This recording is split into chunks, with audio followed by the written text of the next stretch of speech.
Ladies and gentlemen, Aloha Friday. Hope everybody's having a beautiful day. I hope the week treated you well. And I hope if it didn't treat you well, that you're excited that it's about to be the weekend. Hope the birds are singing, the sun is shining.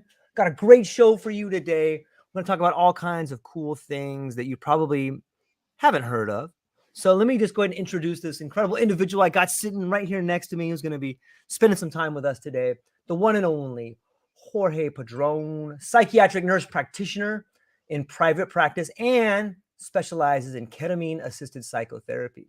He's well versed in the MDMA therapy and has a unique ability to not only understand, but also has a stellar track record of helping individuals in need of a unique mental health approach. He's been undergoing some incredible studies in an incredible program, which we're going to get into today. But I just wanted to take a moment to say thanks, Jorge, for being here. How are you today, my friend? I am not too bad. How about yourself? I'm living the dream. You know, it's not often that I get to talk to another George or another Jorge, and I'm always amazed at how handsome they are and how smart they are. So Thank you. So, you and I were talking a little bit before the show, and I know that you have your own private practice. I definitely want to get into that, and I want to get into some of the things you're studying. But you had mentioned that you're currently enrolled in this program, and I found it fascinating so much that I had to stop what we were talking about and start the show because I want you to maybe explain to some other people what it is you're doing right now. Can you handle that for us? Yeah, absolutely. So, originally, when I really wanted to get serious about, or a little bit more structured about studying psychedelics, I went to CIIS, which is a well-known program. I think it's possibly the first university program for psychedelic therapy. So I am a graduate of CIIS for their psychedelic research and psychedelics program. And it's a great program, amazing. That taught me a lot of the Western view of psychedelics, right? But for me, it was kind of missing a lot, not the program itself, but just I think in America, there's only so much we could do because it is such a new field, right? Even though it's been around, the legalities and things like that really have suppressed a lot of the research that could have been done. So we're really actually behind, I believe, than a lot of other countries, especially South America. Right. So there's this amazing program that I found in South America, which is it's a psychedelic therapy program, but they're called AWE, and they're run by a nonprofit organization, which is run by this very good gentleman of Lila Vega. And so they really want to provide this experience of true understanding of, okay, this is what you would be doing in psychedelic therapy, right? So I'm in my second year of that program. And I found it to be fascinating because, not only because they integrate you with, for example, if you're going to do a Yahe tradition, which Yahe is a lot like ayahuasca, some people use the term, like they interchange the term, although there is some differences. There's a lot of similarities, but also there's some differences. So when you're doing this in these programs, you really actually go and you learn, like we were just in the Amazon not too long ago, and you drink medicine with the tribe. You're shown their way of life, not in a tourist kind of way, but really like, you spend an extended amount of time there. So really this program to me has been one of the best experiences, as well as it's been very eye-opening of how much you don't know, right? Because I've been involved in the psychedelic field for a little bit now, and I really thought I knew a lot. And then you start to get peel back the layers, and you realize there's so much more to learn, right? That being said, I think they're able to grow that way because one, a lot of these medicines were not really, they never really went away for them. It's a culture, it's a way of life, right? So they were able to really develop that. And the psychotherapists that work with these populations definitely benefit from the fact that they are able to take them to the Amazon. They're right there. They don't have to fly out of the country or anything to do this kind of work. So I've been involved in that program. I'm now in my second year. It's a total of 3 years for this program. And really, you touch upon every type of psychedelic that's possible to work with, which I like, because I think you can't really say that you know how to work with something unless you've actually done it, right? Like you can understand the theory, but the Sure. theory is very far removed, especially when it comes from psychedelics, because there just is such a unknown variable, right?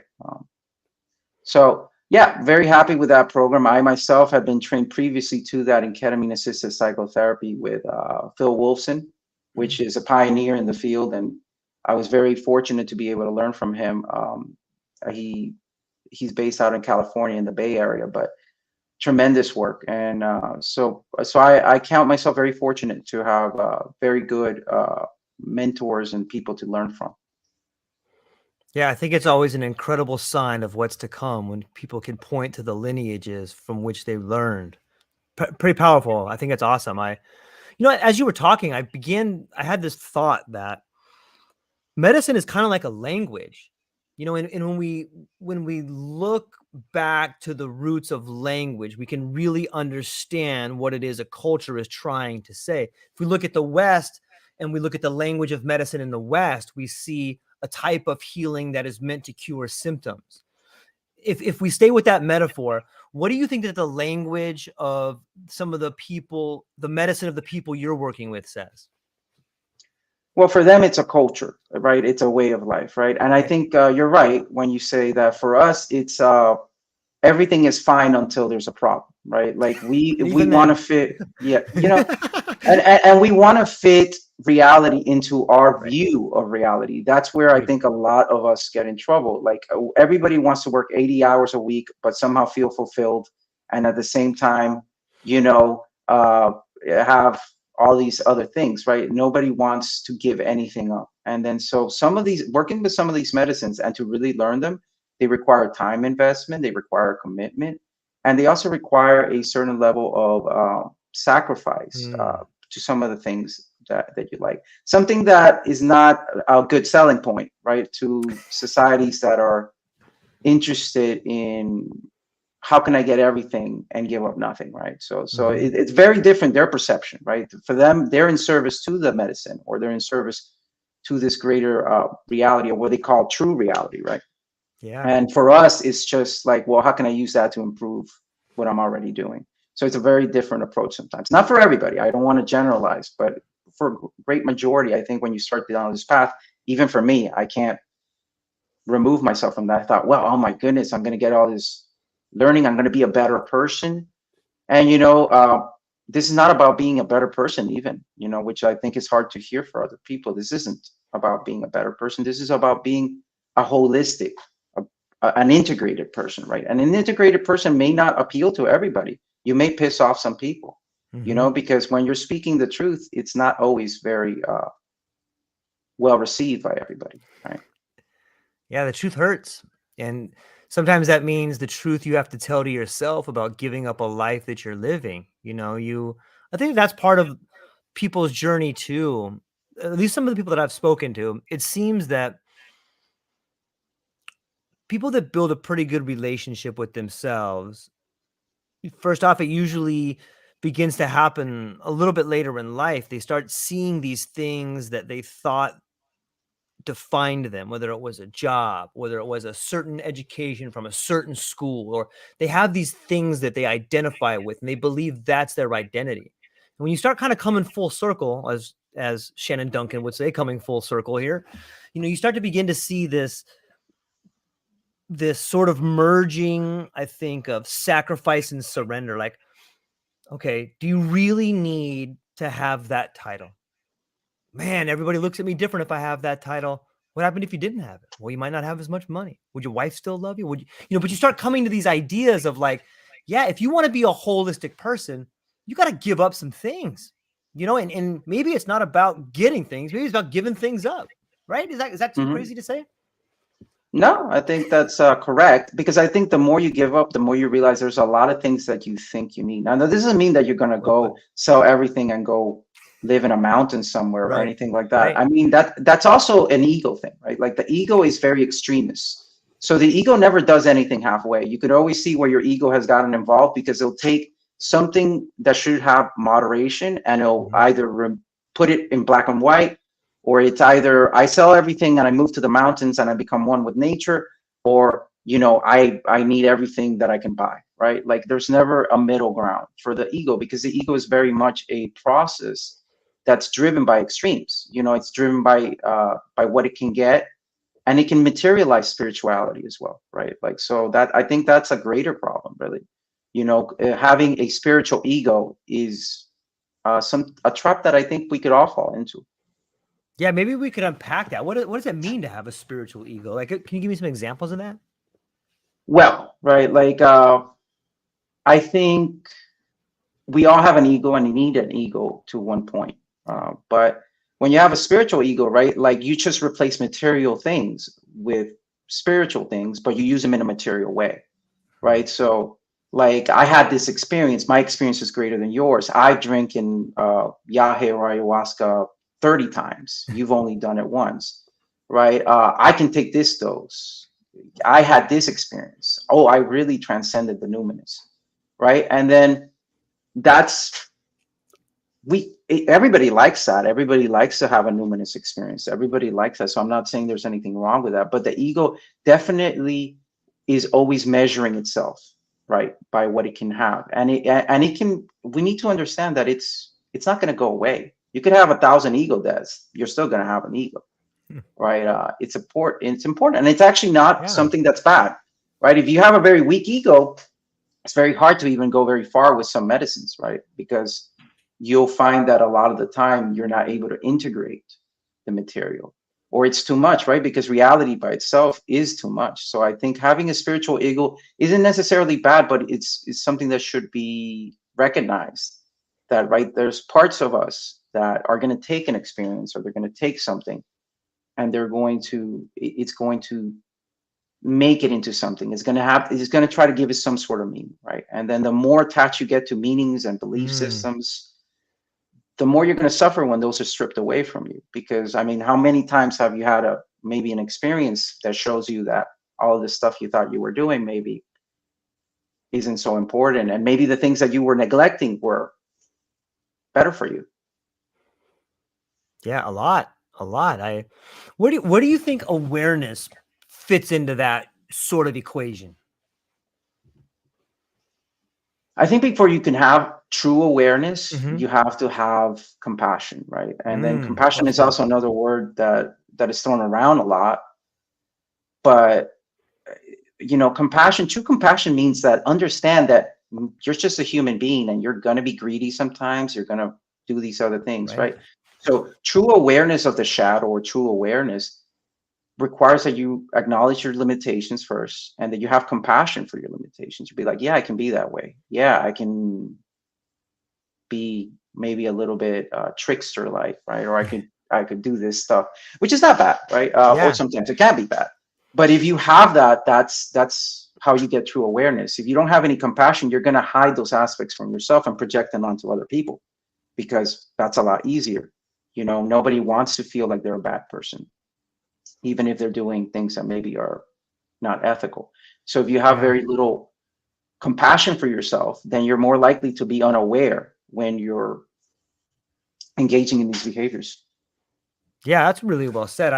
I love the idea of the trickster and being aware of the role of the trickster archetype in ourselves. Like when we were talking about that, I'm like, wow, what a great way to forgive yourself is to understand that maybe that's an archetype that's playing, or maybe it's a way to reel it in when you start seeing the joke go too far or something like that. But hey, there's a trickster over there.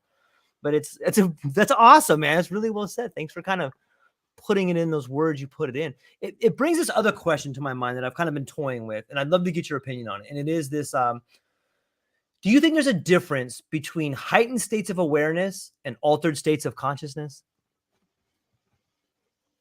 I think they're both experiences, right? Where an experience, you can have an experience, right? You're having an experience of an altered state, or you're having an experience of an expanded state of awareness, or something like that. But the experience ends, right? So I think more so than is there a difference is like, what happens when you go into those states? What internal process starts to manifest itself? when you go into those states. And it could be a very similar process, right? Right. It could be a process that almost seems identical. But I think more important, like we can never make an experience ours. It's there for the moment and then it's gone. If you hold on to the experience for too long, it actually loses most of its meaning. If you see that an experience is a stream of events that continues to happen even after you're out of those states, then you can have true integration, right? Because now, if you separate the holy from the profane, you're always going to, right? You're always going to tend to be like, oh, you know, like I like that, but I don't like this, right? Right. And if you see that it's all a continuation, that even after you come out of one of those states, it's still happening. You're still having this experience, right? I think that's more important to me, because that you can change that way. You can't change if the experience is encapsulated in this happened to me and then it ended, right? There can be very little growth there. Yeah, that's well said. If you're holding on to it like it's an object, then you can't really mold that object. It's become a relic. Now it's become something that's stationary. But if you realize you're part of it, that you're in the artwork, that you're part of the picture, then you can play a bigger role in the picture. You can play a better role in the movie. You know what I mean? As long as you're willing to venture out or take those challenges in there. It's a fascinating way to look at it. What was there an event or was there something that you experienced that made you come to that conclusion, or is that from working with people or both? Or Well, I have a huge background, which I would be remiss to say, in critical care, right? I spent 12 okay, years of my life doing ICU and critical care, and almost the ultimate trip, you know, like a lot of death. yeah, So a lot of people dying, and that's not a trip you come back from. So if you want to talk about an expanded state or the last few hours of somebody's yeah, life, that's the most expansion and contraction at the same time, right? Because something is ending, which is leading you in a unknown direction, and you're not coming back from this one, right? So that really was what started for me the process of oh wow, there's something else here, you know, like how do you do that, and what happens when an experience ends, what continues, right?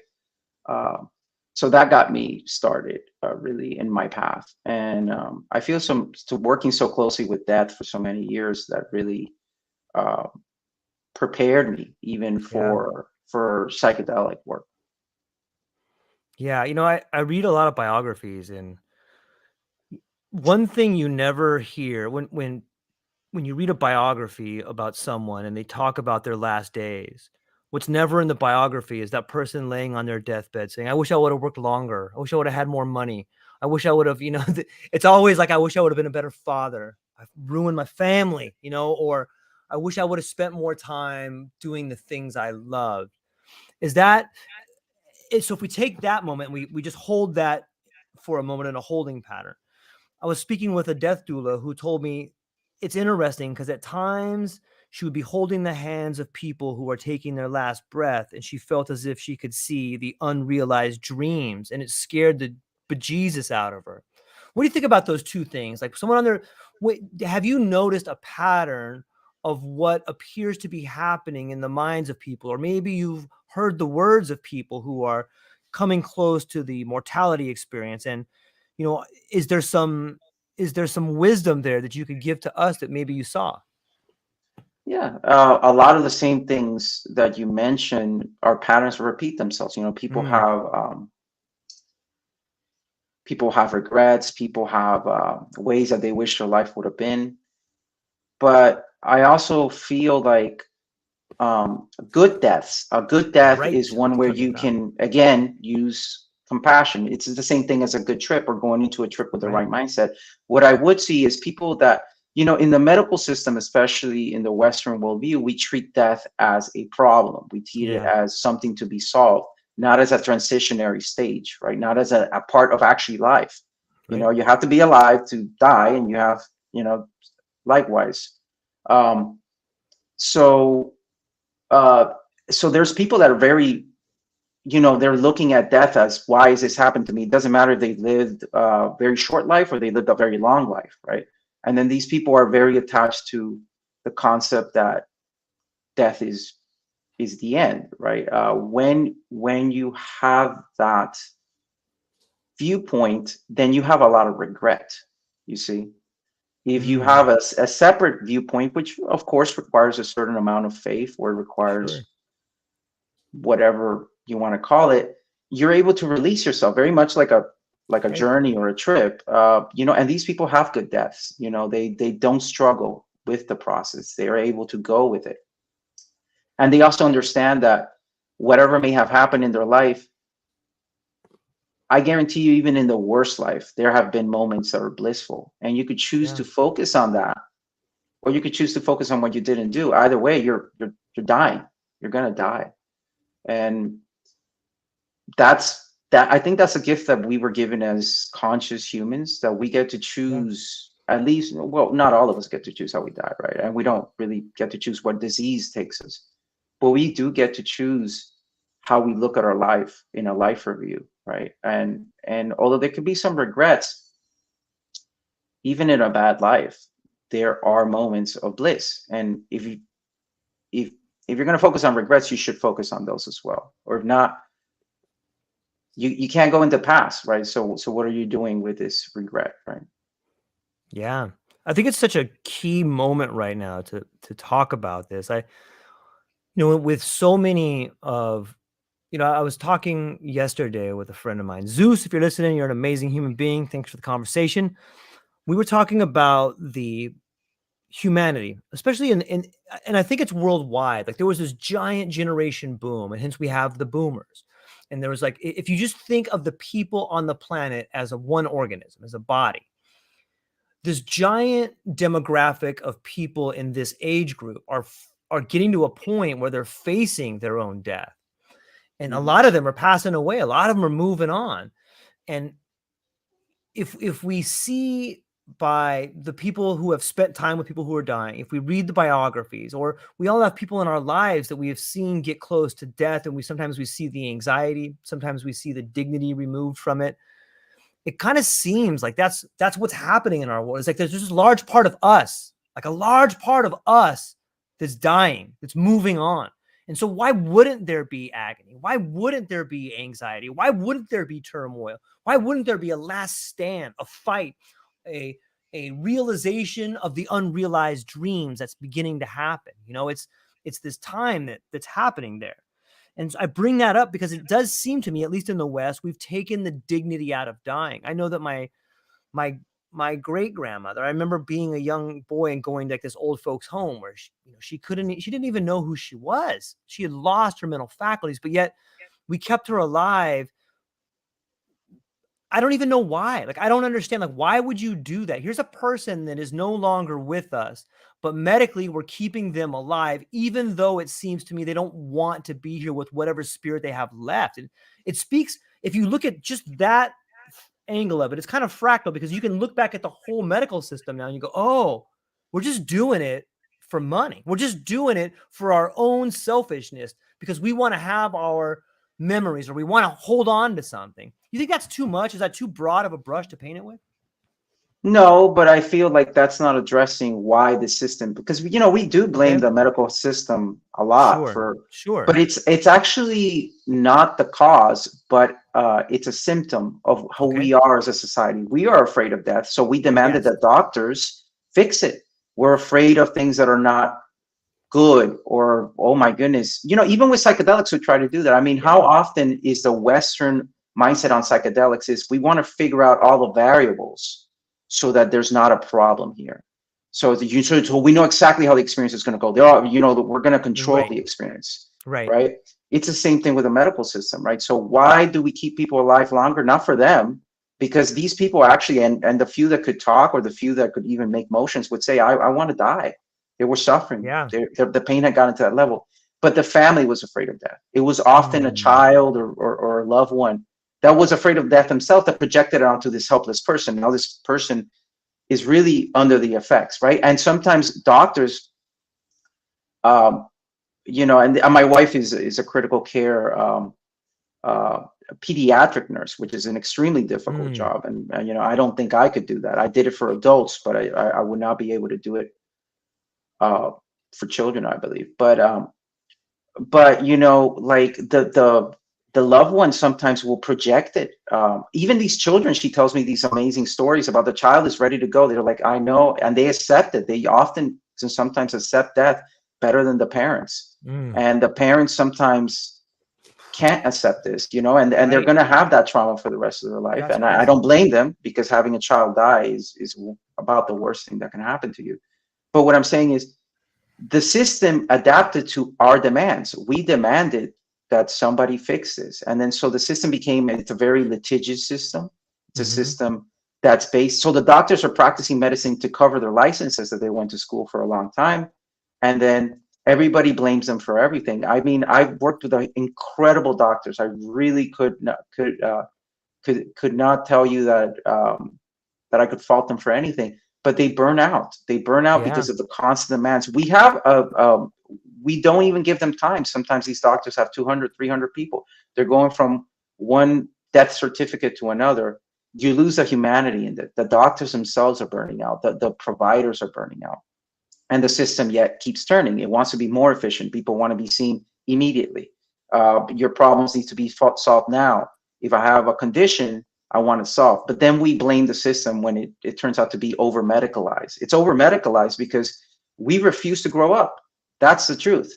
I mean, think about it. Everybody doesn't want anything that could possibly happen that's out of the script. So if you tell, so that's why all of this good stuff that's happening with psychedelics now is a double-edged sword. Why? Hmm. Because when you see what is touted to the public, this is going to solve all your problems. You're going to take some psilocybin and that's it. Hmm.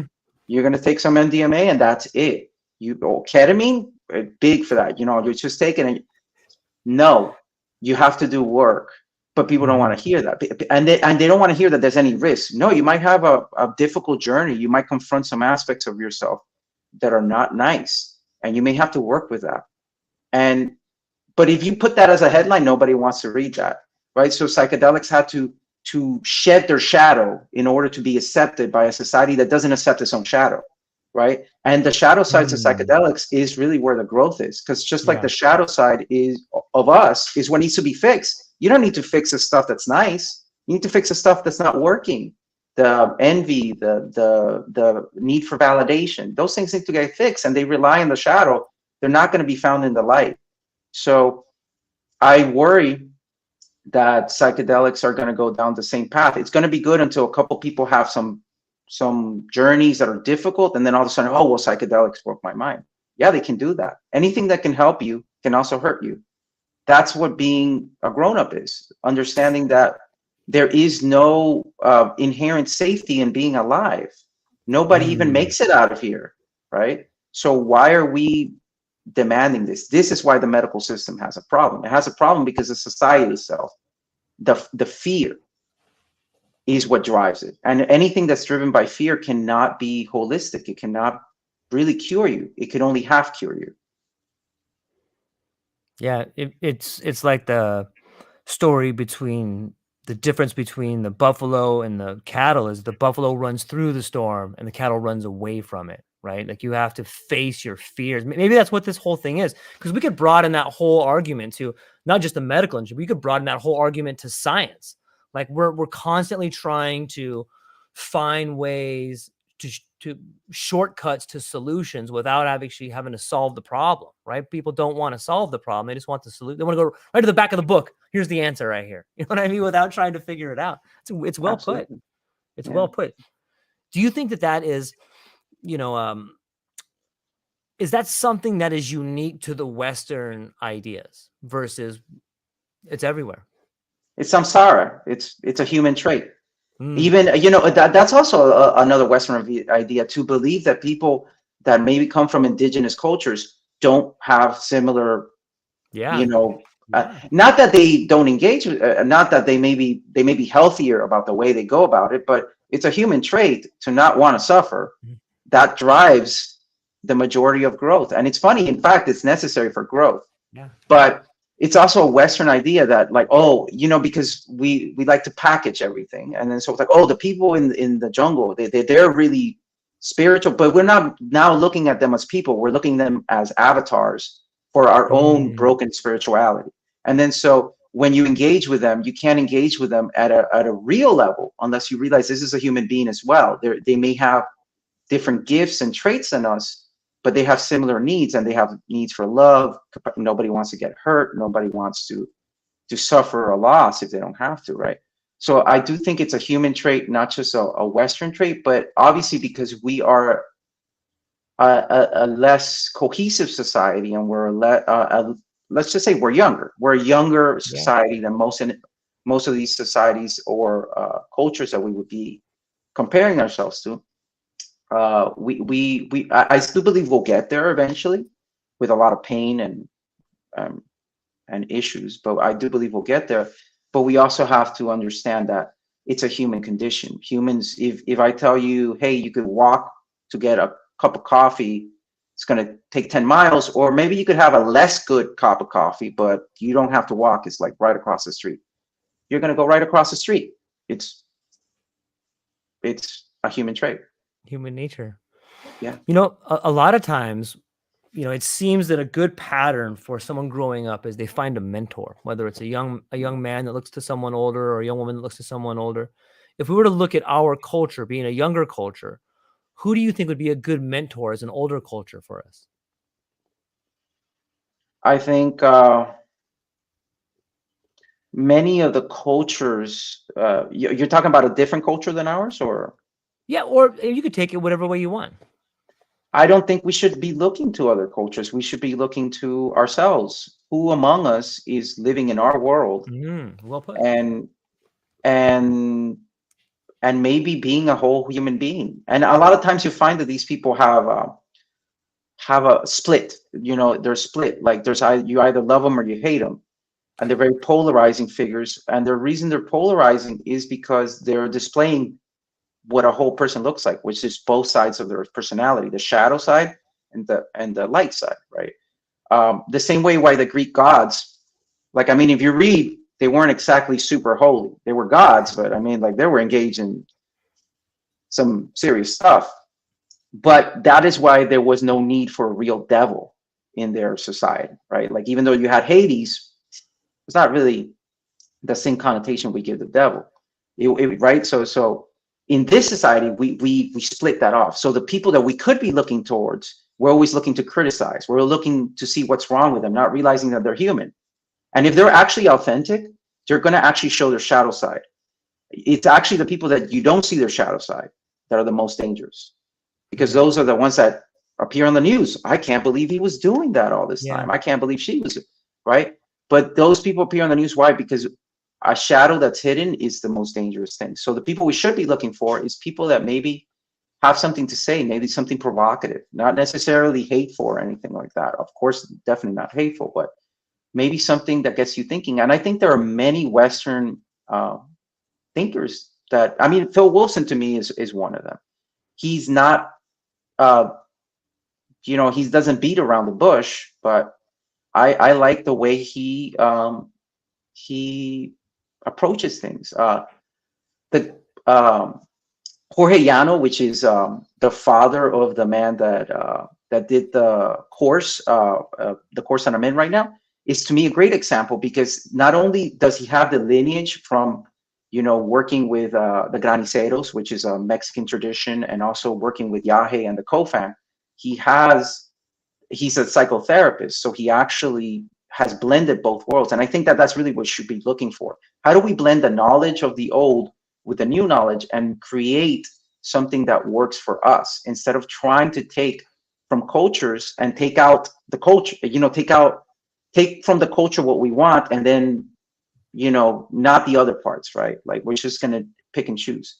You can't do that. You have to create your own thing, or it's not authentic. Yeah, it's well said. Maybe that's what's happening now. Maybe that's why there's so much chaos, is that, and you know, chaos is just the state in which things happen before a new order is born. You know, it's a beautiful thing that can be embraced if you're willing to accept it. And maybe that's why it's such an exciting time for so many people, is that the people can see an opportunity to do things different.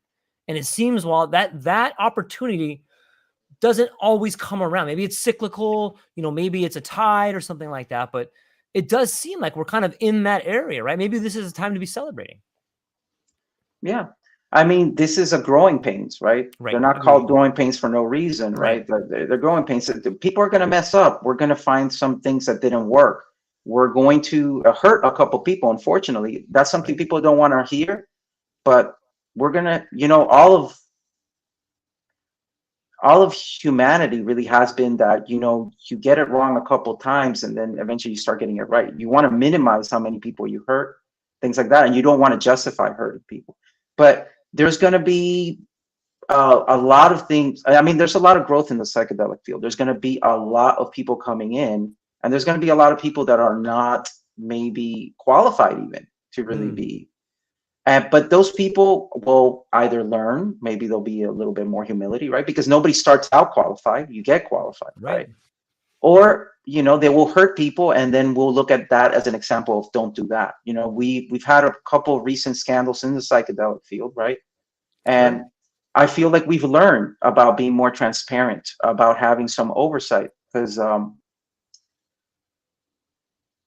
it can be put to good use. It's unfortunate that these things happen, but it can be put to good use if we see, well, maybe we should have like a council. Maybe people working in expanded states of awareness should really have a peer support system so that they're not working on themselves, because psychedelics have this ability to inflate the ego the same way they can help you. So really, I do believe that any provider or any person that's working in the psychedelic field should at least have some peers that are not afraid to correct some things before they really get out of alignment with what's necessary to heal psychedelics, right? So I do think that this is going to turn out good, but there's going to be a lot of chaos. And if we could just be grown-ups about it and understand that psychedelics can help you, they can also hurt. Right. Then we don't have to vilify things, because we do something where we try to control the variable, which is why psychedelics got banned. Well, I don't know, you could hurt yourself, so let's just ban it, right? Let's not hold you accountable. How does that teach anybody to be mature? It just teaches you that if you take a dose that maybe was too large for you and you took it in a bad setting, it teaches you that it was a dose that was bad. No, it was your intention, your setting hurt you. So now maybe you can learn from that. But now if I start looking at the medicine is bad, or this is what hurt me, no, it didn't hurt you, right? It's a collaboration. The same way that when you go into those states, to attribute everything beautiful to the medicine is also, I think, wrong, right? Because whose mind, it's mind manifesting, psychedelic mind manifesting. So whose mind is being manifested is more likely yours. So I think it's important to take responsibility also for when good things or good experiences happen, to understand that you, in some part, in collaboration with the medicine, actually created that or were the architect of that, right? Yeah, it's deep. It makes me. I got to pause for a moment to think about something. Forgive me for a minute here.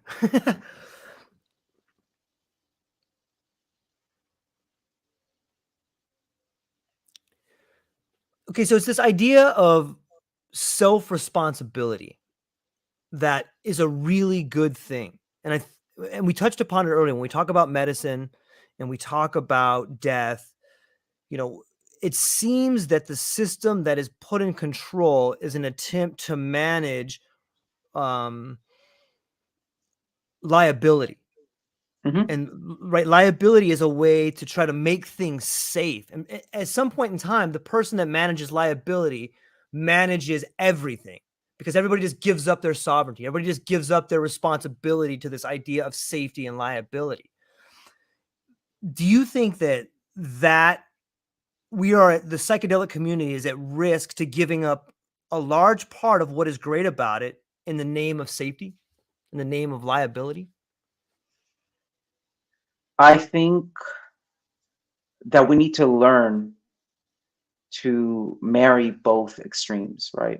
What happens? We have people in the psychedelic camp that think nothing should be medicalized, that it should all just be,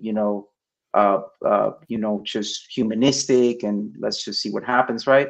But that would be missing a great part of the fact that the medical system does have things to offer the psychedelic field, right? But then, and the psychedelic field, of course, has things to offer to the medical Sure. field. So what I would prefer is to integrate both approaches to stop this needless fighting, because it's really, it's an ego thing. Again, it's the extremes. Notice that there is, in those propositions, no middle ground, right? If there's no middle ground, you're probably off to, you're unbalanced. The middle ground is the balance, right? So what ends up happening is that, yes, you do have to know how these medicines work. I first learned how these medicines work, what receptors they affect. Oh, don't mix it with this. And because, my background is psychiatry, right? Like a psychiatric nurse practitioner, right? Oh, well, you can't, there's certain medications you can't take if you're taking psychedelic. Many people are unaware of that. So to not use that to further and to increase safety, that's wrong, right? So that's not what I'm talking about. What I'm talking about is, once you've done that, allow some room for the medicine to work. Allow some variable. The unknown variable is what heals people, right? You set up it's like meditation, right? A lot of people say, I'm meditating. No, you're not meditating. You're practicing meditation. So that meditation is something that just happens spontaneously. Once you've done the breathing exercises and maybe you sat down on a sofa or, a cushion or whatever, right? It's the same, I believe, with psychedelics, right? You set up the groundwork. You make sure, okay, I'm not taking anything that's contraindicated with this. Okay, I'm in a safe setting. That is part of the medical aspect as well. So that's not wrong.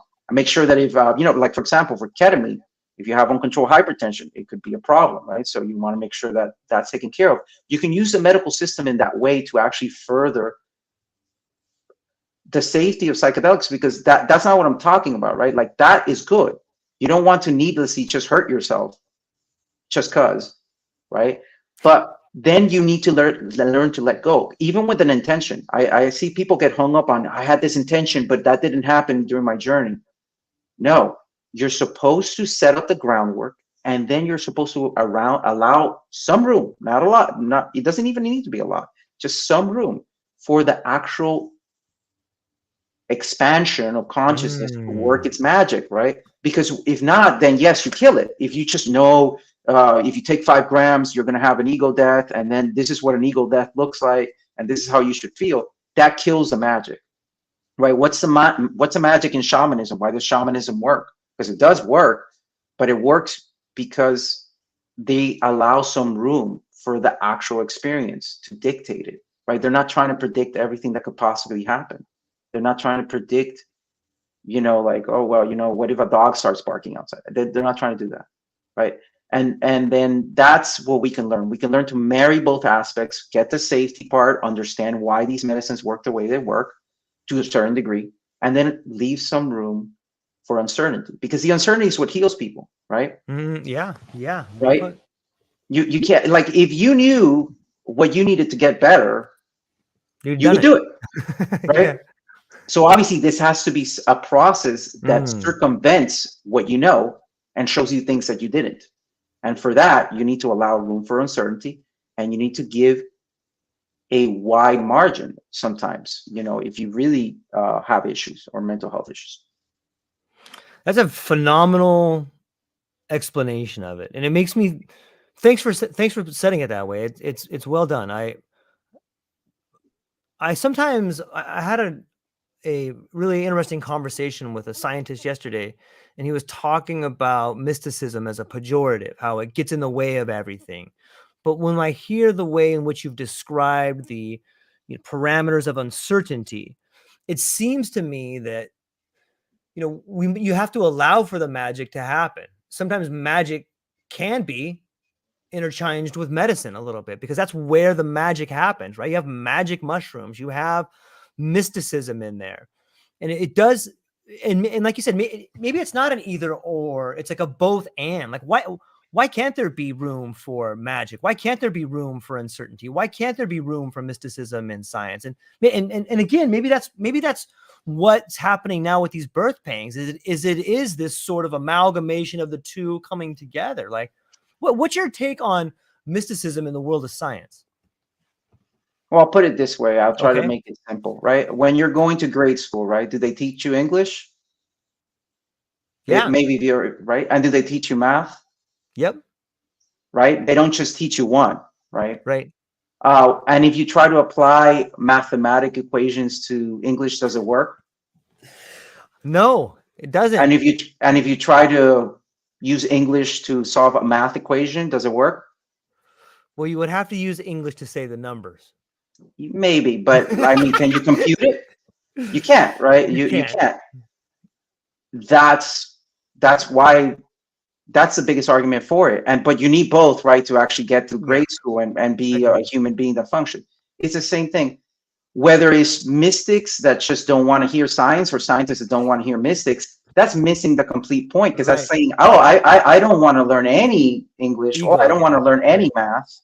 I just want to learn this one thing. Cool, but you'll be a one-sided person.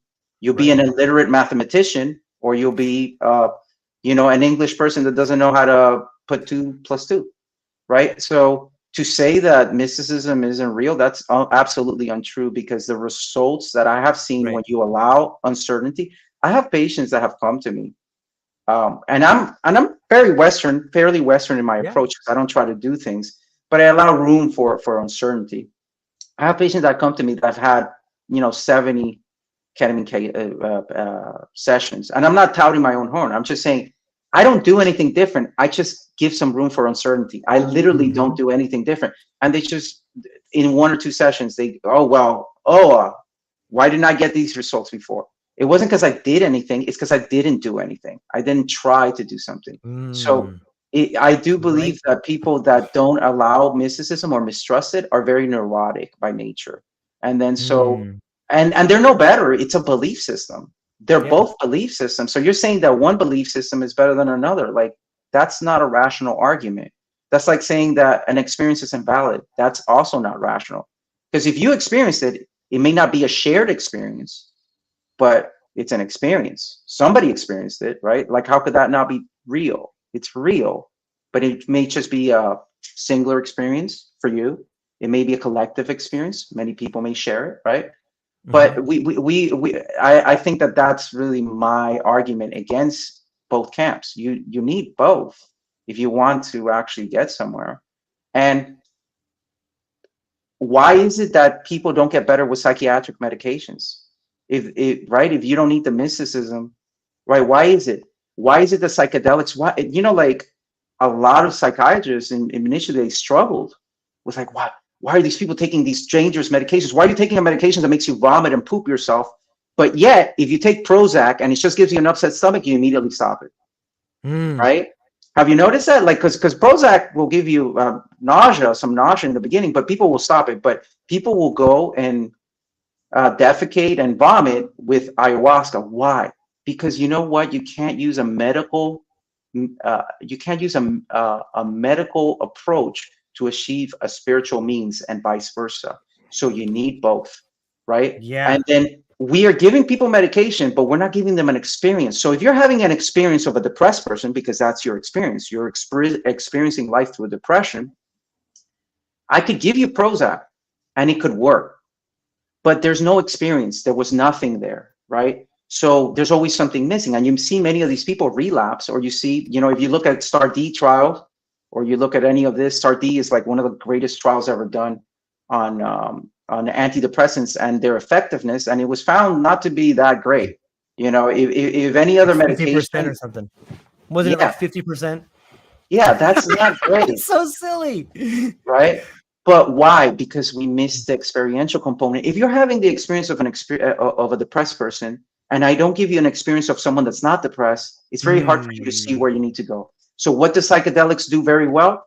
They get you out of the experience of being a depressed person, and they put you in a different type of experience. It could even be an experience that doesn't make any sense to you. It could be a transhumanist experience that I saw aliens, but somehow I feel better, right? And you attribute that maybe to the chemical component, but how much of it was also that you were able to get out of that narrative, right? Because it's almost like, have you ever been enthralled in a really good book and you just forget? And you just like are reading the book, you almost forget time. I think that that's what happens to us all the time. We get hypnotized by our own experiences. And then if you're having a depression, anxiety, that experience hypnotizes to the point that you can't separate from it. And you see it in people where they say, my depression, my experience, my anxiety. So they owned it. They don't even, you don't say, Right. It's become part of them. yeah, you don't say that if you get an infection, you don't say well, you wouldn't say like, you wouldn't like take ownership, but you do Right. take ownership of these experiences because they're in your head. So they almost hypnotize you into believing that this is what your life is. You're reading this book, you're reading the book of the Great Depression of Jorge, right? And you're reading that book and you're not putting it down. So then when you take a psychedelic, because they're able to get you to put down the book very effectively, now you see that you're in a library and you get to choose maybe I don't want to read the depressed life of Jorge Padron.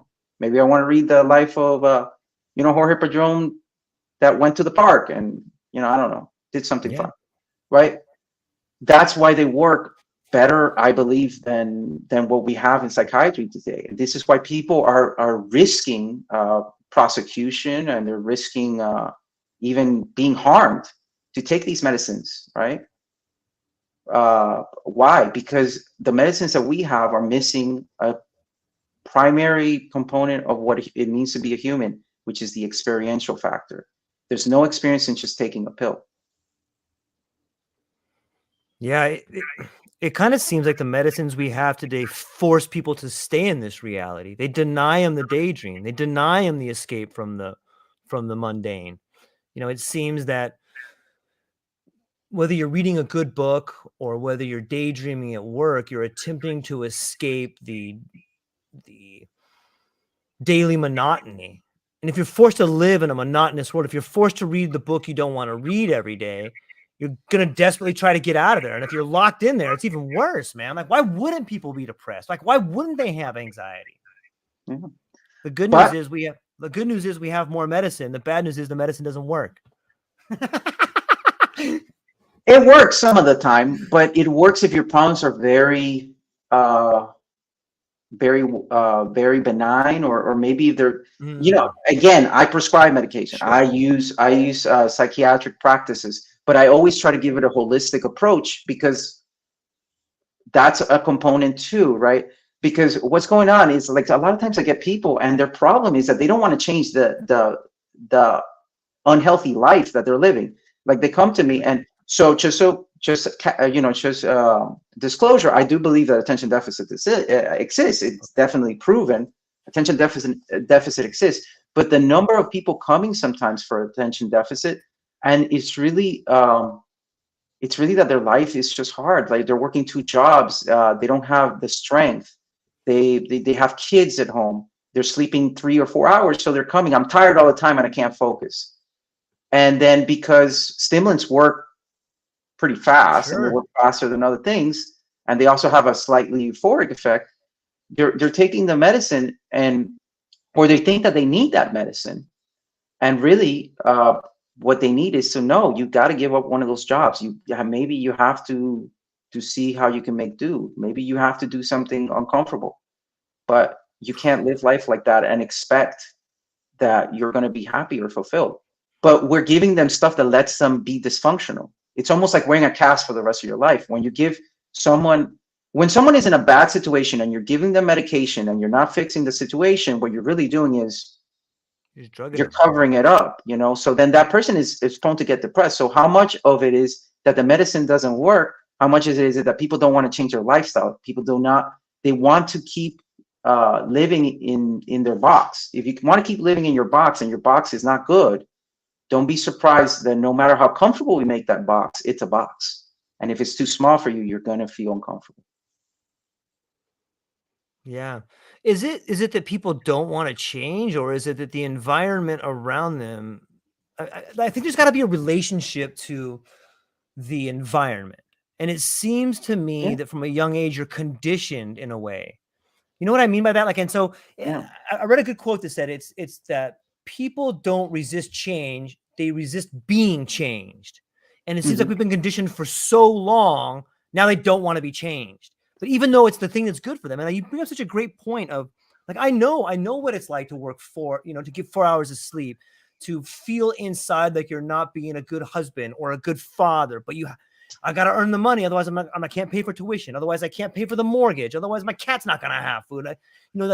it seems that modern society is so wound up in this idea of having that we've given up being in a weird sort of way. Like that's a sickness in itself, right? Like, and I don't know how we get. I don't think there's a solution for society. There's only a solution for the individual, but that does become the solution for society. If each person can just stop for a minute and be like, what am I doing? What the heck am I doing? Like I'm missing out on everything that's important, and I'm trading it in for a handful of dimes that at the very most make me happy for a little bit. And I got to take taking all these stimulants to get through my day.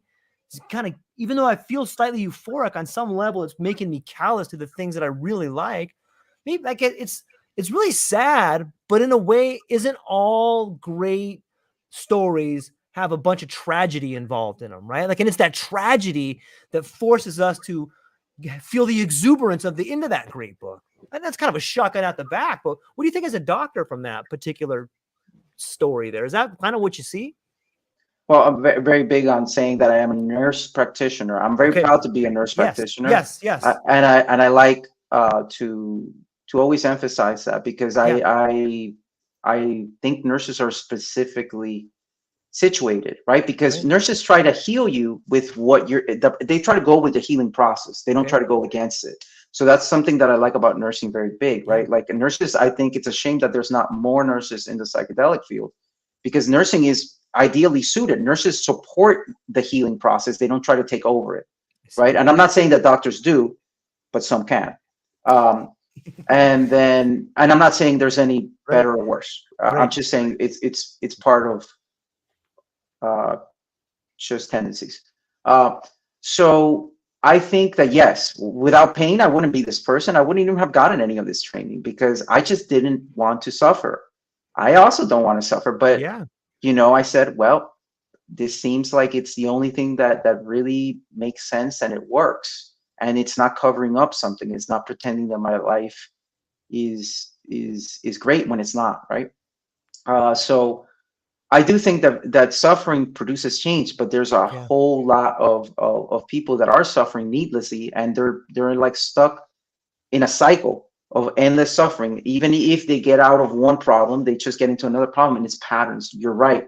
Society has taught us, because it was never the job of society to make whole individuals. It was the job of society to make individuals that go along with whatever, what's good for society.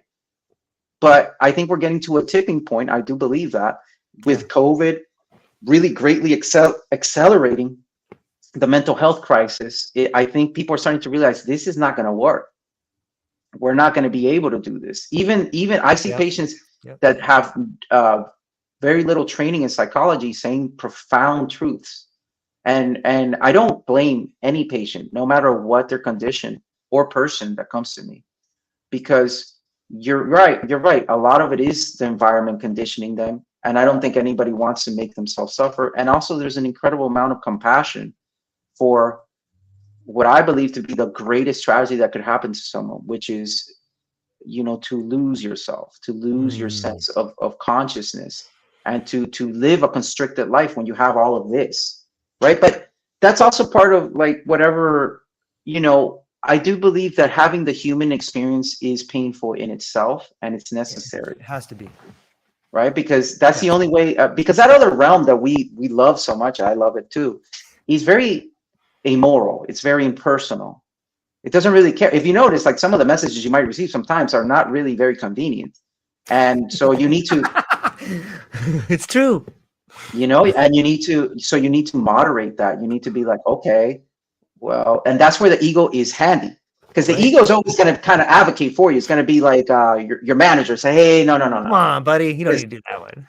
Right. And then if the ego is a great servant and a poor master. The ego was never meant to really be running the show like it is for most of us.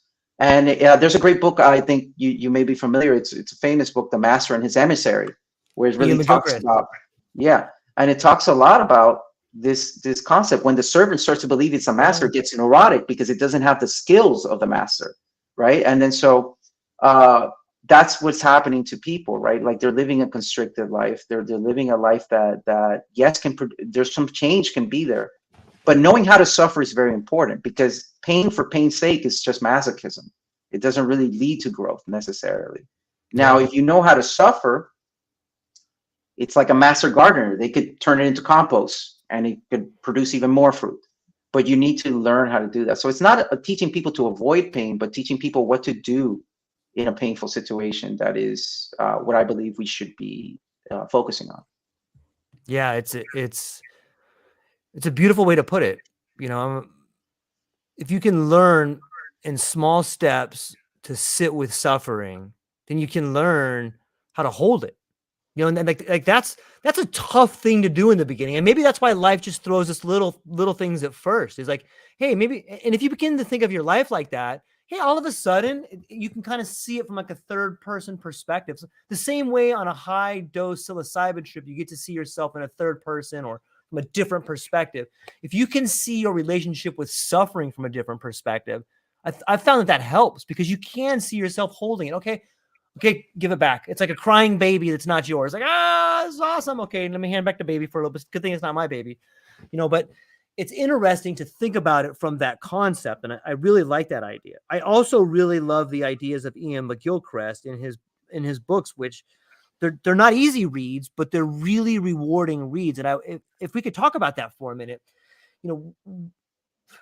sometimes I look at that idea of the intellectual scalpel versus the hemisphere of seeing things from a metaphorical point of view or the big picture point of view.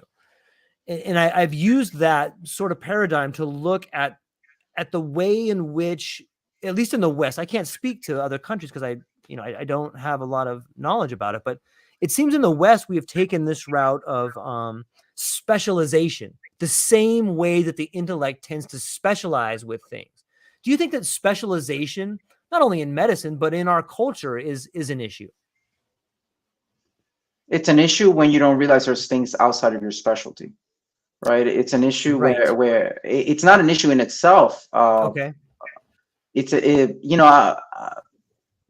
I'm coming from the point of view that I have I specialize, in certain things, right? But I am aware of things outside of my realm, and I am aware how it affects my little bubble, my little specialization, Mm-hmm. right? So I think it's efficiency that's a problem. We want everything to be efficient, and efficiency sometimes it's like quality over quantity, right?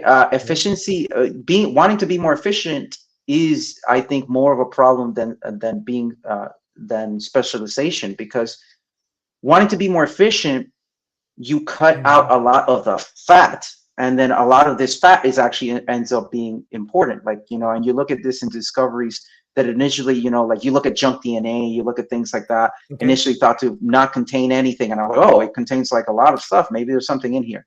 And you look at that also with companies that, again, I'm very much for progress, but I'm like, well, how can we take what psychedelics do for us, but how can we make it so that you don't really have to like sit there for an hour or so, and you don't have any, and there's no risk of a bad trip? How can we do that? Because that's more efficient, right? Now you're trying to turn it into a pill. I believe that those approaches will work in the beginning, and then you will need to progress to the real stuff, because I don't believe that is looking at the whole picture, and it's in the name of efficiency. Because why are we in problems? Not because we specialize, because we want it to be efficient. So spirituality, not that efficient. How does spirituality put food on the table for me? Maybe if you're a pastor or something like that, or you're very good at enlightened or something, maybe you could put some food on your table, but it most likely won't. So then in the name of efficiency, you start to cut out things until you cut out so many things that you're not even a person anymore. You're just a machine going through motions with some sense of empathy or something. Yeah, it's interesting. I think if earlier in the conversation, when you were talking about modern, I forget exactly what part, but you had mentioned a phrase that maybe the SSRIs and some of these medicines don't work because it's medication without the experience. And I think that is a large part of what we see in some of these trials, where they're trying to take the the trip out of the drug. You know what I mean by that? Where they're trying to find a way. Maybe it's for a patent, maybe it's for efficiency, but it does seem along that same pattern of, hey, how can we give them the medicine without the experience? And that it was a great, I don't have my pen in front of me, which I normally have when I was going to write that down.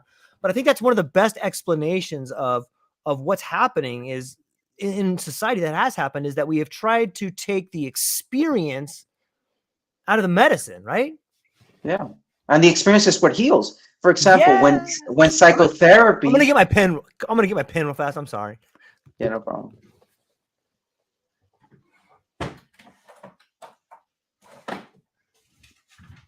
Okay. My apologies, man. I normally have it right by my table. Didn't have it.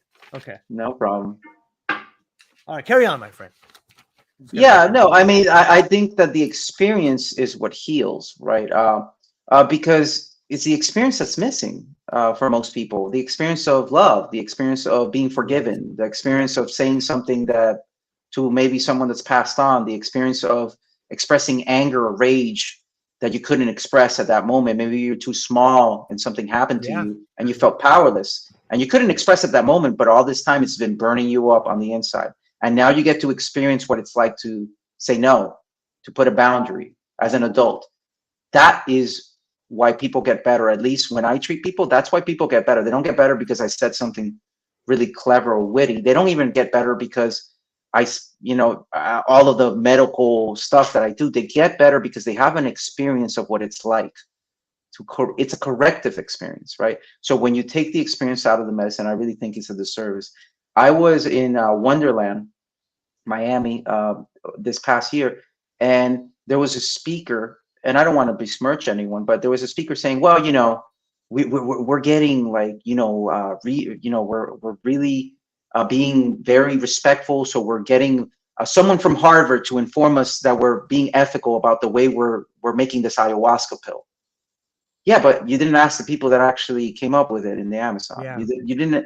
They're not on your advisor console, right? And then he made the statement, yeah, because who wants to vomit and, I don't know, have all that stuff. It's like, cool. You just took away the experience. The purging experience is very important because it's something that also happens even without that medicine. How many times when you're really scared or afraid or something happens, you feel nauseous or like you want to throw up? Why? Because there's a connection there. There's a reason for even these archaic practices working. They work because they're using the entirety of you. Why does therapy sometimes not work, or talk therapy sometimes not work? Because the therapist is not able to get an experience. Why are some therapists so good at what they do and others subpar? Because the subpar one doesn't understand that the talk doesn't help anybody. The person intellectually knows what's wrong with them. Mm-hmm. It's not like many people are very smart, especially many of the people that come into therapy. They're very successful individuals. You think that intellectually they don't understand that they're engaging in this pattern, but they don't feel it. They're trying to use an intellectual process to feel. That's like using your ear to eat.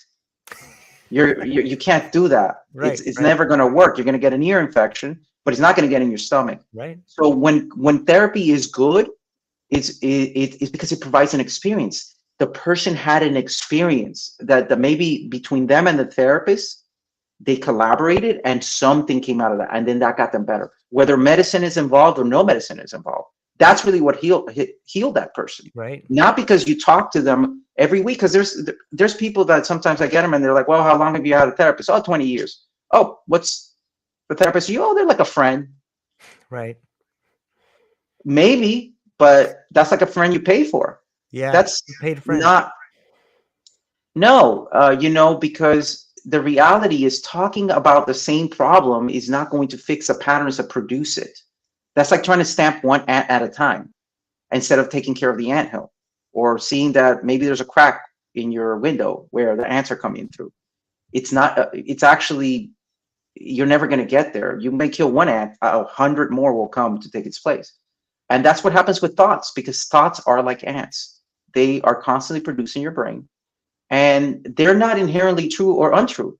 They sometimes refer to something that's more true than not, or may have been true in the past, but they're not inherently true. you just take them to be true. Your brain processes like, well, this thought about stopping at the red light, I am driving, that's probably a good idea, right? So you engage, but you make it true when you engage in the behavior. The thought itself had no substance. So then what happens when people are engaged in just talk therapy? It's just a thought process complaining about a thought. You're just a thought process complaining about the same thought. There's nothing. So feelings are a necessary part. Feeling, spirituality, or whatever you want to term it. It doesn't have to be spirituality, but spirituality is I look at spirituality instead of as its own ends, as a system. It's a mechanism that was very effective for our ancestors, for us, and for many of the people that work in psychedelics, because it's a system. It's like a writing system. It's just does what it has to do very well. You know, it creates an experience for the human being that they're able to tolerate suffering. They're able to reframe something that could have been meaningless into something that maybe is meaningful. So to say that, I have this term, I don't know if other people use this term, but I have this term called spiritual gravity, right? To me, it's like gravity. You don't see gravity. You don't, I mean, there's nothing you can point to, but I bet you if you try to fly, you can't, or, you know, things fall down when you drop them. So you can deduce that there is a force that is doing that, right? Because it's very apparent. For me, if there is a thing that drives you to it, almost like a magnet, there has to be something there. Maybe it's not what we think, but there's something. It's much. So I call it spiritual gravity. To say that it doesn't have its own effect is ridiculous, because there's people that die for their religion. There's people that, you know, so that means it's powerful enough that it's able to override the survival mechanism, which is inherently one of the most, or if not the strongest mechanism a human being has. So if something's able to override that, how can you say that there's not something at work there? It may not be what we call it. It may not be a very poor understanding, but to say that something is not like a gravity pulling you towards a certain pole, you know, would be absurd, in my opinion, right? You know, because spirituality is just a way to interact. It's almost like an interface to interact with something outside of yourself. It's not inherently true or untrue. It's just, it seems to work very well. Yeah, like it's beautiful, and it brings this idea to my mind. Whether, and I know maybe I don't have the. I'm just using the word religion. I know it has lots of connotations to it, but I'll just use the word religion or spirituality, and I'm using them in a broad brush here. But you know, it seems to me that the psychedelic experience, or the religious experience, or the spiritual experience, and if we use your term of spiritual gravity, it's being pulled to this point where people can find inspiration. Like the gravity pulls you towards it. And the beauty is, maybe you can't describe it. The beauty is your experience, your relationship to it allows you to go back into the world and be inspired by it. Like, that's a pretty beautiful thing to think about when you just take a moment to think about, just being in the presence of this object. Maybe that's what Eliade calls the terror before the sacred, but being in the presence of that object allows you to be filled. It allows you to be inspired. It allows you to have some unique opportunities to think about who you are, to reimagine yourself, to inspire imagination a little bit. And I think that is, that's one of the things that is so mind-blowing to me. But as we come back from that space, let's say you're drawn to the spiritual gravity, you have this moment, you have this experience. Then when you come back, your language plays a big part in that. And that's the question I want to get to, is this idea of integrating that experience. Because it seems to me, when I speak to some people who are working at retreats, or some people who may think that they're really good integration specialists, and some of them may be, but it seems to me that sometimes integration is a way for people to explain what other people should be thinking. And sometimes that's what talk therapy is to me. It's like, here's this person that's going to explain your story for you. Here you go. Now you can have it. But doesn't that limit, like maybe what we're not doing is allowing or teaching people to have their own story, teaching people to have their own experience. I know that's kind of a wide range, but does that make sense? Like so you have that transcendental object where each person can go and have their own story. Maybe what we're lacking is people learning how to have their own story. What does that kind of make sense? Was there a question in there? I tried to No, make yeah. one there, but okay, thanks. No, yeah. Yeah, I get the gist of what you're saying, which is, yeah, but for you to make your own story, first you have to feel like you can, right? So we told people you can't, because everything we do is a validation thing. Oh, did you have the same experience I did? Oh, maybe my experience is wrong. So for someone to be able to produce their own story, to produce their own version of things, they first have to understand that it's okay for them to do so. And you're right about integration. A lot of times integration turns into let's constrict something, let's make something that's infinite finite, or exactly. Let's shrink it into something, right? Integration is a process that's very very dear to me, because in fact that's my specialty. Really, I would say it's integrating not just psychedelic experiences, but life experiences overall. But there is a way to do it, and the way you do it is really more of an art than it is a science, because the way you do it is you basically make the person, you challenge them to push against you. You tell them that it's okay, and you also confuse them. I know it seems crazy, but you want confusion. Confusion leads to growth. You want to make it so that they are not able to get from you what they want exactly, right? Because they want to. They want you to. The moment you give someone the answer, you ruin any therapeutic effect that the experience has. But now they find the answer for themselves. It has amazing benefit, which is why you'll see that a lot of shamanic practitioners, or practitioners that are really good in that realm, they always half speak. It's always like a half speak. It's like, he's meant something, but what did he mean? Right. Did he mean this? Right? It's almost like you can never get a straight answer for them. Why? People say, oh, that's because they don't really know. No, because that's the way you speak about these things. You don't approach it head on. You approach it from the side, because this is the kind of thing that if you look straight at it, it disappears. If you look at through your side vision, it's the only way that you can see it. And it's the same with integration. Yeah. If you give someone a little taste, even if it seems nonsensical, it will spurn in them. First, the brain will try to come up with an answer. Right. Maybe they meant this. They'll try to verify their experience by going to Reddit. It's like, did anybody else have this experience? I don't know. And then when they give up and they still have this naggingness about them, then they'll come to their own conclusion, because inherently these experiences have no meaning until you give them a meaning. Right. Right. You are the meaning maker. And that's a scary proposition. Yes. That's not what we wanted to hear. It's like, wait, I made this the meaning. Yes, you did. And that's what being human is about. Because if you think about it, to be a god or to be reality is to forget yourself. You have to be so vast that you can't be one thing. So to be a human, to have a human, so for consciousness to have a human experience, it has to constrict itself. It has to make itself into a knot, and then it has to give itself meaning. That's the only way that this can work. If not, it wouldn't be endless. If not, it wouldn't be vast. It would just be, very finite, and you could get finite results, but you couldn't get what we would term miracles or whatever, whatever you want to term it. So yeah, I think first you have to be comfortable with the fact that your experience may be an experience nobody else has, and the meaning will have to be found by you and not somebody else.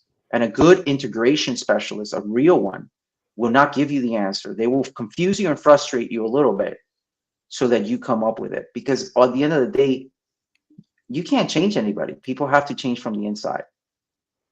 Yeah, it reminds me of two sayings, and one of them is, you give a man a fish, he'll eat for a day. Teach a man to fish, he'll eat for a lifetime, right? And then the second one is, in life, you can't control what happens to you, but you and you alone get to control the meaning of that event. And that's such a powerful one. Like, it can mean whatever you want it to be. the person you love the most dying can become the greatest gift of your life. And like, if you can understand that, like, boom, all of a sudden that realization that you're the meaning maker, it gives me goosebumps, man. Yeah, but you see, the danger in that It's is intoxicating. that, no, the danger in that is Okay. everything we hear is through the ego. So the ego hears that, I'm like, oh yeah, I like that. I like that, right? But this is the extra piece that the ego hears that wasn't said, right? Like the message is pure, Right. but the ego adds a little, a little extra to the Caveat. message. Right. Oh, like for example, someone dying could be the greatest thing ever, but the ego, the greatest gift, not really, right? You will feel pain, but the ego will feel like, oh, but if I learn some level of spirituality, then that means I won't feel pain, right? It hears that it's going to get something out of it. If not, it's not interested. The ego is not interested in things it can't get out of, right? It's interested in becoming enlightened. It's interested in becoming something, but it's not really interested in just chilling, just being. It's not interested in that. It's interested in acquiring something, because the ego is like a very gluttonous. And I'm saying it in a way that I know it seems negative, but the ego is not a negative thing. Right. It's a necessary process for all humans. And it's not something to get rid of, but it's something to be aware of, because it's a more animalistic nature. It's more animalistic nature it's not interested in having, it's interested in acquiring. Once it has it, which is why once you have something, it's no longer as pleasurable. It was only pleasurable when you didn't have it, right? So it's always after that. And then so we want to be careful as we go towards these realms, that we know that he's coming along for the ride, or he or she, or whatever name you want to term the ego.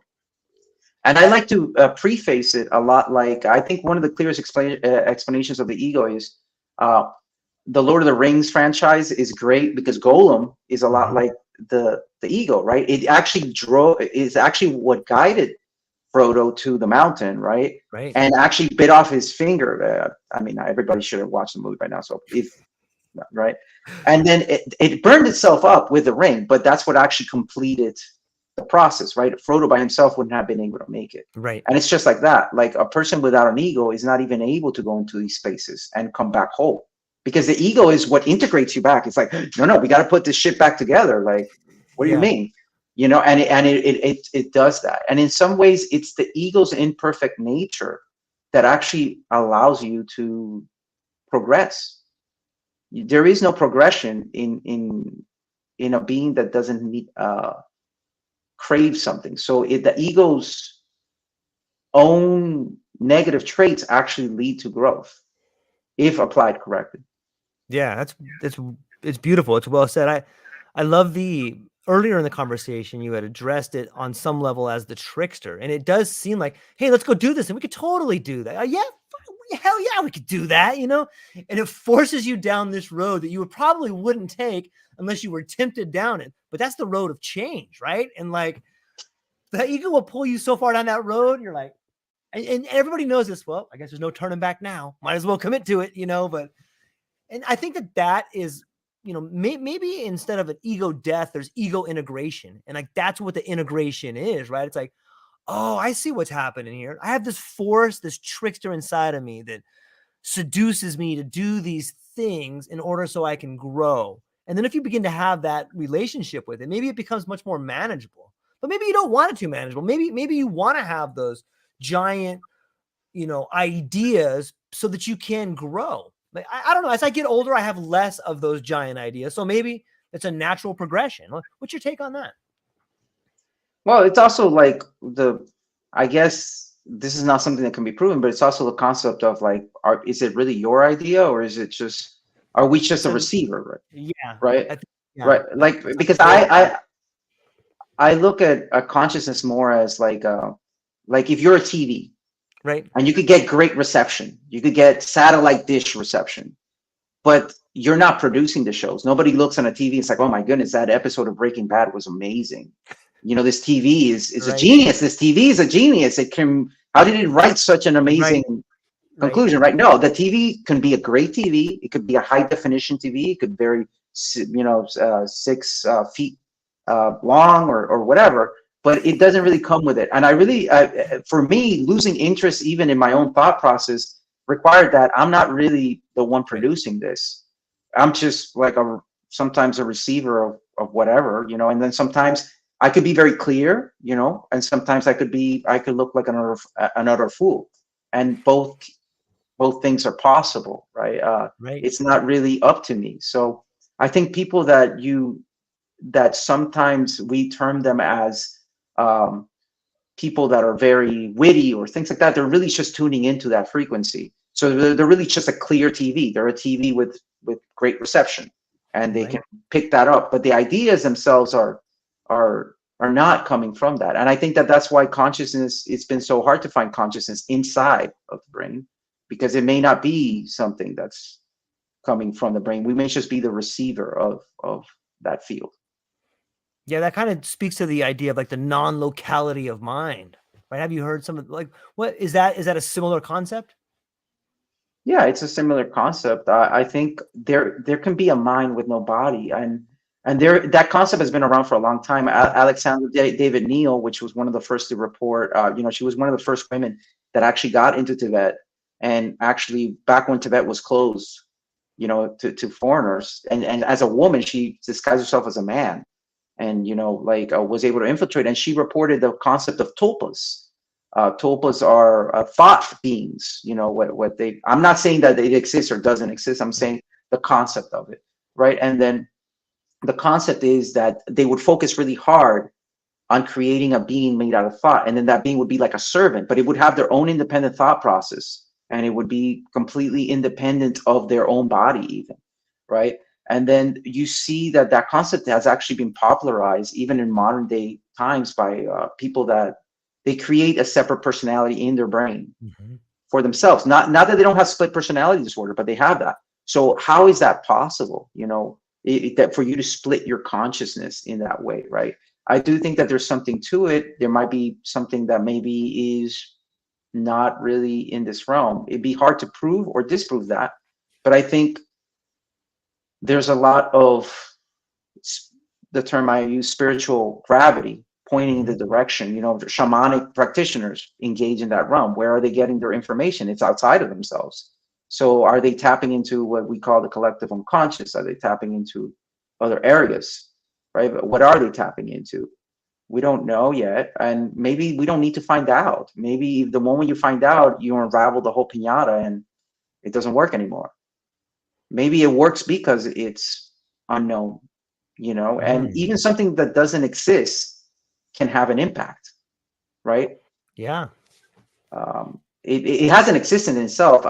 Isabel Clarke is a very good, I believe she's a psychologist, and I think she's from England. And she has this concept. She works with schizophrenic people, and she basically, instead of just medicating them, she teaches them to interact with their reality and integrate into this reality. Talk about integration. Yeah. And That's amazing. and then she talks a lot about shared reality and non-shared reality, right? Like What's her name again? Isabel Clarke. Okay. And you know, she talks about, you know, shared reality and unshared reality. You know, schizophrenic people or people having a bipolar manic episode, they're in a reality, but they're in their own reality that's independent of a shared reality, right? So it's the reasons that approaches are so poor is because you're trying to tell them that that's not happening when they're having that experience of that reality. So a better approach would be to integrate and be like, okay, how do we get you back into shared reality? If you look at a lot of spiritual emergencies or spiritual crises, they're really that you are engaged in a process, it's not shared, and then so it's very hard for you to integrate that and interact with other human beings. So the approach is not to suppress that process, but to integrate that process, and then you can have both, a little bit of both, right? A little bit of both worlds. You know, but it's not efficient. Again, we go back to those terms. We want efficiency. The whole reason why we can't see everything and we need psychedelics sometimes to open our mind and to look at these concepts is because even our own organism has a drive towards you know, effective techniques or efficient techniques, and then so it hides a lot of extra information that it thinks you don't need, so that you can make decisions a little bit faster. So maybe you can get out of the way of the speeding car, right? But I think someone that has progressed or any human that has progressed to have technologies that lets you access these other realities or these other consciousness or this other states of awareness, to not use that would be silly, because it would be to not see the whole complete picture. Yeah, it makes me wonder too, when we think about I remember, I don't think Terence McKenna is the progenitor of this quote, but he was the last person I remember saying it. And it's something like, reality is not only stranger than you imagine, it's stranger than you can imagine. When you start thinking about from that angle, like, wow, you start thinking about communication, whether it's the communication you and I are having here, even though there's no felt presence of the other, I'm not next to you. And you start thinking about the way we live and the world we live in, and some people are isolated, and what role does fear have in that particular realm of understanding or manifestations of truth? Like it really, whether it's the monks that seek isolation or the psychedelic experience that allows us to disassociate for just a little bit, there's so much unique wisdom that comes from even a small moment of isolation, be it chemically induced or be it a trip to a mountaintop. Just breaking away from society for a minute really allows us, I guess you can hear it in speeches throughout time. Like even MLK is like, I've been to the mountaintop. You know what I mean? Like it's in the lexicon, it's in the language. And that brings us back to the ideas of the receiver and the reception. Maybe information or ideas or goals or the nuggets of truth are not learned in a classroom. Maybe they're revealed to us in times of quiet contemplation. Maybe that's what's happening in the world. Maybe we got it all wrong, man. Maybe this idea of schooling, while helpful and can do things, it has exercised the lived experience out of it, right? Like when you go and sit in a class for 25 years or 12 years or 8 hours a day, aren't you on some level getting away from the lived experience that is the true teacher? Yeah, absolutely. But again, it's about the middle way, right? And the middle The way middle is, road is the way. yeah, the middle road is the way, but it's also right. Part of being human is being wounded. When you come into this world, you're gonna get wounded in one way or another. Some people have very, very big wounds, Yeah. and some people have wounds that, well, they don't hurt so much, so maybe they can carry them a little bit lighter. But to be human is to be wounded. And then what separates an individual that can have a complete life from an individual that becomes dysfunctional or becomes unable to cope is, can you be wounded and then have that part heal over time? Can you heal that part yourself? Right. So even the schooling system for me was horrible. I struggled with the schooling system because the way I learned was very different. The way I thought was very different. The books I was interested in were very different in the books that they were teaching me. So I myself have been a victim of that system, and I did not enjoy that system at all. But at the same time, that system, it allowed me to express myself this way, Yeah. right? It allowed me to have something to say, because I used the wound from that system to further myself instead of using it to as an excuse of why I wasn't enough, right? And I'm an immigrant. I Yeah. mean, I was not born in this country. I came in legally to this country. My parents suffered a lot to get me to this country, and I wasn't always appreciative of that because I was in trouble all the time in school and things like that, right? And I did feel like the system didn't understand me, but the system taught me how to communicate with others. It taught me how to do these things. And then so the problem is that we don't change. Our circumstances change and we don't, because you find people that are coming into therapy and they're still stuck like when they're 7 years old. They're now successful and very different, but they're stuck there, right? So their circumstances change, but they never did. So I don't think that it's that we're taught wrong, is that we're not taught about change and how change is integral to life and to reality. Reality in life is change. And then so we have this ingrained bias to resist change. And when we resist it, that's when we suffer, right? Because at one point I had to realize I'm not in school anymore. I can choose what I do, and I can choose what field I like, and I can choose to now get straight A's, and I could choose to now be at the top of my class, and I could choose to no longer feel like I'm isolated. I am now going to associate and socialize with people, right? But I'm not saying everyone can do that. I'm not saying everyone can do that without help, right? I know I am fortunate in some ways to have found this out at a young age, but I understood that if I did not change, my circumstances would continue to plague me. So you need to change with life. And a lot of times it's like a bad dancer. We're out of sync with life. You know, we're out of sync with life. So like we're taking a step a little too late, a little bit too before the time we're supposed to take the step. And then life is a really good dancer. Life and reality are the ultimate dancer. And then we're here, you know, in this dance of life, and we got 2 square feet. And it's not that life wants to hurt us. It's just we haven't learned how to dance, you know. And then so learning to dance is very important. Even if you got 2 left feet. It's so poetic in nature. It's beautiful.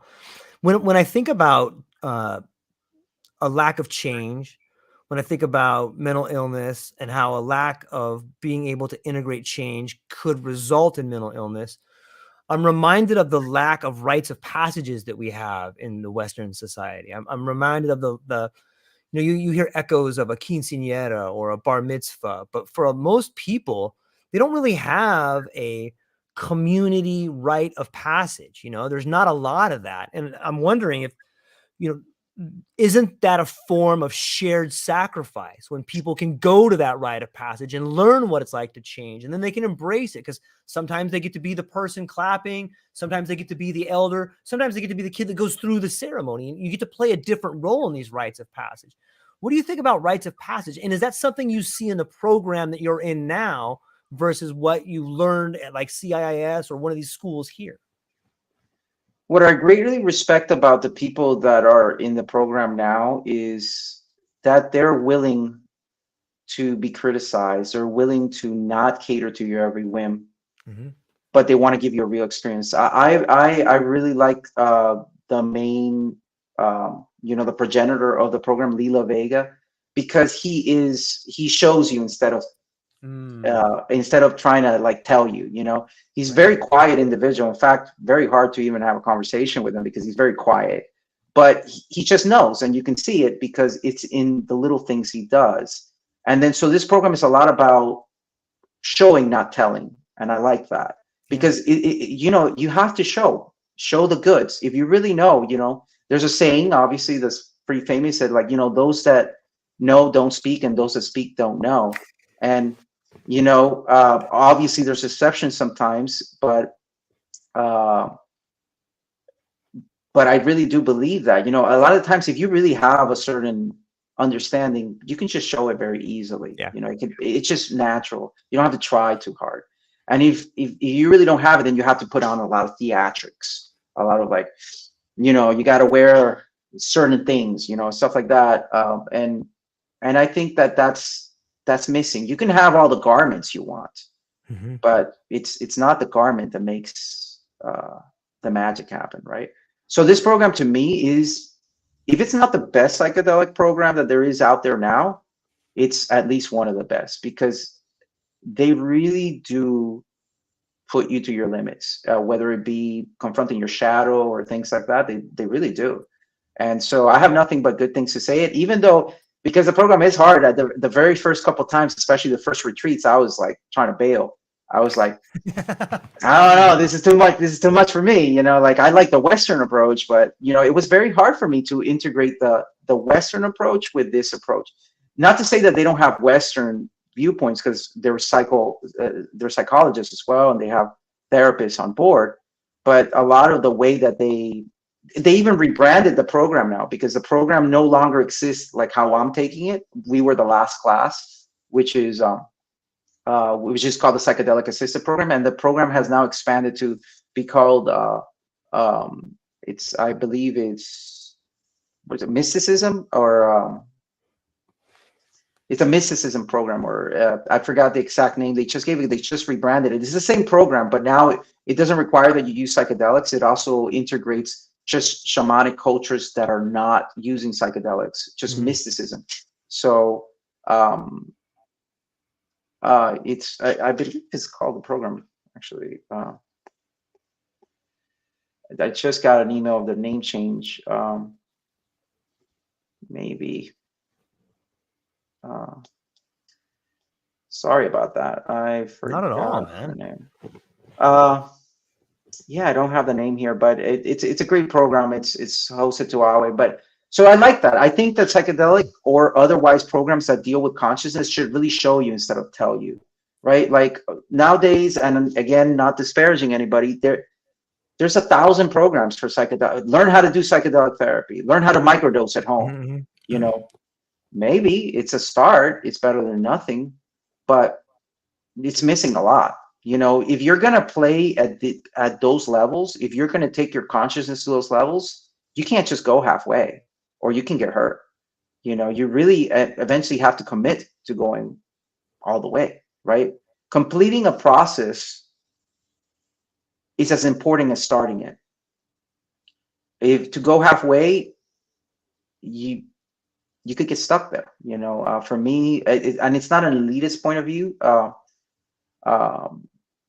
But it's really like, if you're going to do this, if you're going to open your mind in that way, make sure that you understand that it's not always going to be convenient, that you could have periods in your life that you feel unstable.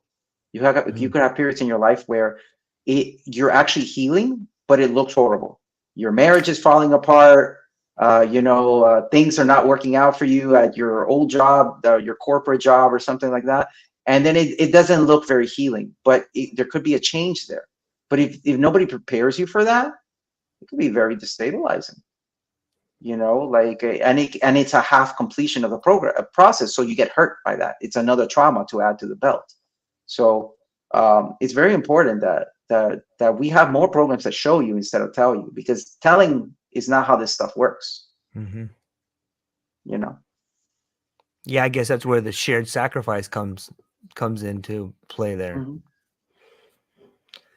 I wonder sometimes about sometimes the question appears that we have an epidemic of mental illness and we need lots of people to help with that. And it seems that one of the answers is to try and educate as many people as possible, even though in that education it might be lacking. Does that, there's kind of a paradox there, because maybe you're educating people as best you can, but some of them might do more harm than good. Is that just a messy process, but we're trying to make it the best we can? Is that the human nature in it, or what do you think about that? For this, I have to disclose my bias, right? My bias is obviously I studied a lot of this. I have a lot of experience in this, so I have a bias. If I would say I didn't have a bias, I'd be lying to you, right? I'm try to be very straightforward. Sure. I have a bias, so this is my bias, and this is my bias view. That's a really wrong approach. Is it going to turn out fine? Maybe, because I'm comfortable with chaos, but maybe some other people aren't. I think it's a wrong approach with this. It's like telling a bunch of people that don't know how to swim that they know how to swim, and then you take them to the ocean and you drop them there, and then they drown. And they're like, "Why did we drown? We thought we knew how to swim." No, you didn't. Maybe you knew how to doggy paddle, right? But you're not a swimmer. And then so again, I have my bias, but my bias is there's a lot of people that have very little experience, or like they say, well, I learned from the medicine. Well, even the Titus in the jungle, they take 7, not even 7, like they take 30, 40 years to say that they learned from the medicine. So I don't think you're a prodigy that learned it in a year or two, right? How to really speak to the medicine. Most of the things that you're seeing are probably projections of your own ego. First, I think I have a great psychoanalyst, that I, whether I'm doing good or bad, it doesn't matter. I try to show up. And the reason is because I need that, so I do think that it doesn't have to be psychoanalysis, but anybody that's engaged in this field should be really aware of themselves, and they should have someone constantly reflecting back so that your shadow traits are not getting in the way of what you're doing with people, right? Because then not my issues become your issues, right? So for example, I know I have this bias, so I have to be able to drop it. If a patient of mine comes in and they are now a facilitator and they have like a year of experience, I have to be able to drop that bias to help that person. Because if I can't drop my bias, I'm going to hurt that person. You see what I'm saying? Yeah. That's a very overt example, but that's how biases work. And I really do believe we're telling a bunch of people they know how to swim when they don't. And then the psychedelic field is very famous for attracting people that love the edge. Not so much now, because now we're getting more people, but there are a lot of people in the psychedelic field that they love the edge. So they already themselves are not super balanced. And then now the medicine is not helping them balance anymore. And then they're saying, I'm going to love everyone. And that, cool. That's not the way that it all works, you know, because you're just not seeing your shadow. I don't agree with that approach. And I think that, unfortunately, although people don't want to hear it, if you want to be good at this, you better be ready to make a lot of sacrifice. I am not ashamed to say that I have made a lot of sacrifices to get my knowledge. I have made a lot of, and I don't know anything. I think I don't know anything anymore, but it doesn't matter. To get this not knowing, it had to be a lot of sacrifice. And a lot of times that I thought I knew, I had to be humble enough to learn that I did not know. And if you're humble, then maybe even if you don't know, maybe you won't hurt people. But there's nothing worse than thinking you know something you don't. And I think that a lot of people are getting the message that because you took a course or something that somehow you are qualified. And I don't believe so. In my own biased opinion, I don't believe that makes it. So now you can go and do whatever you want, because I don't stop people from doing that. But when you hurt people, you know, I get stories all the time, you know, because when some of my patients come to me or something like that, or people, I don't like to use the word patients because that implies that they're ill. I don't really believe in mental illness. I believe that there's a mental condition. I never term it as a mental illness, because really it's a mental condition. And we can get into that. But really the reality is that, you know, sometimes these people are telling me horror stories like, oh yes, my therapist says they were really in love with me, and, you know, or they're psychedelic therapists. I'm like, whoa. And we were tripping together and we were in the woods. It's like, oh, that's not like, you know, that doesn't seem dangerous at all, you know. but really, like, so the therapist has inserted themselves into the therapy. That's already not therapy. That now you're just catering to someone that has power over you. That turns abusive really quickly, right? Because now you're also thinking this therapist knows something you don't, and they may be actually worse off than you. They may be more deluded, right? Because at least the person that believes they're a patient is open to the fact that they don't know everything, and then they're getting someone that supposedly knows more. But I'm really hard on therapists. I'm not hard on patients or on people trying to get help, but I am hard on therapists. If you're going to be a therapist, what are you doing, right? You don't have to be perfect, but what are you doing? What are you doing? And like, who is your accountability, right? And it's going to hurt people. And there was a time that I was super concerned about it, but as I got more comfortable with chaos, I understand that, like, for example, it's part of nature.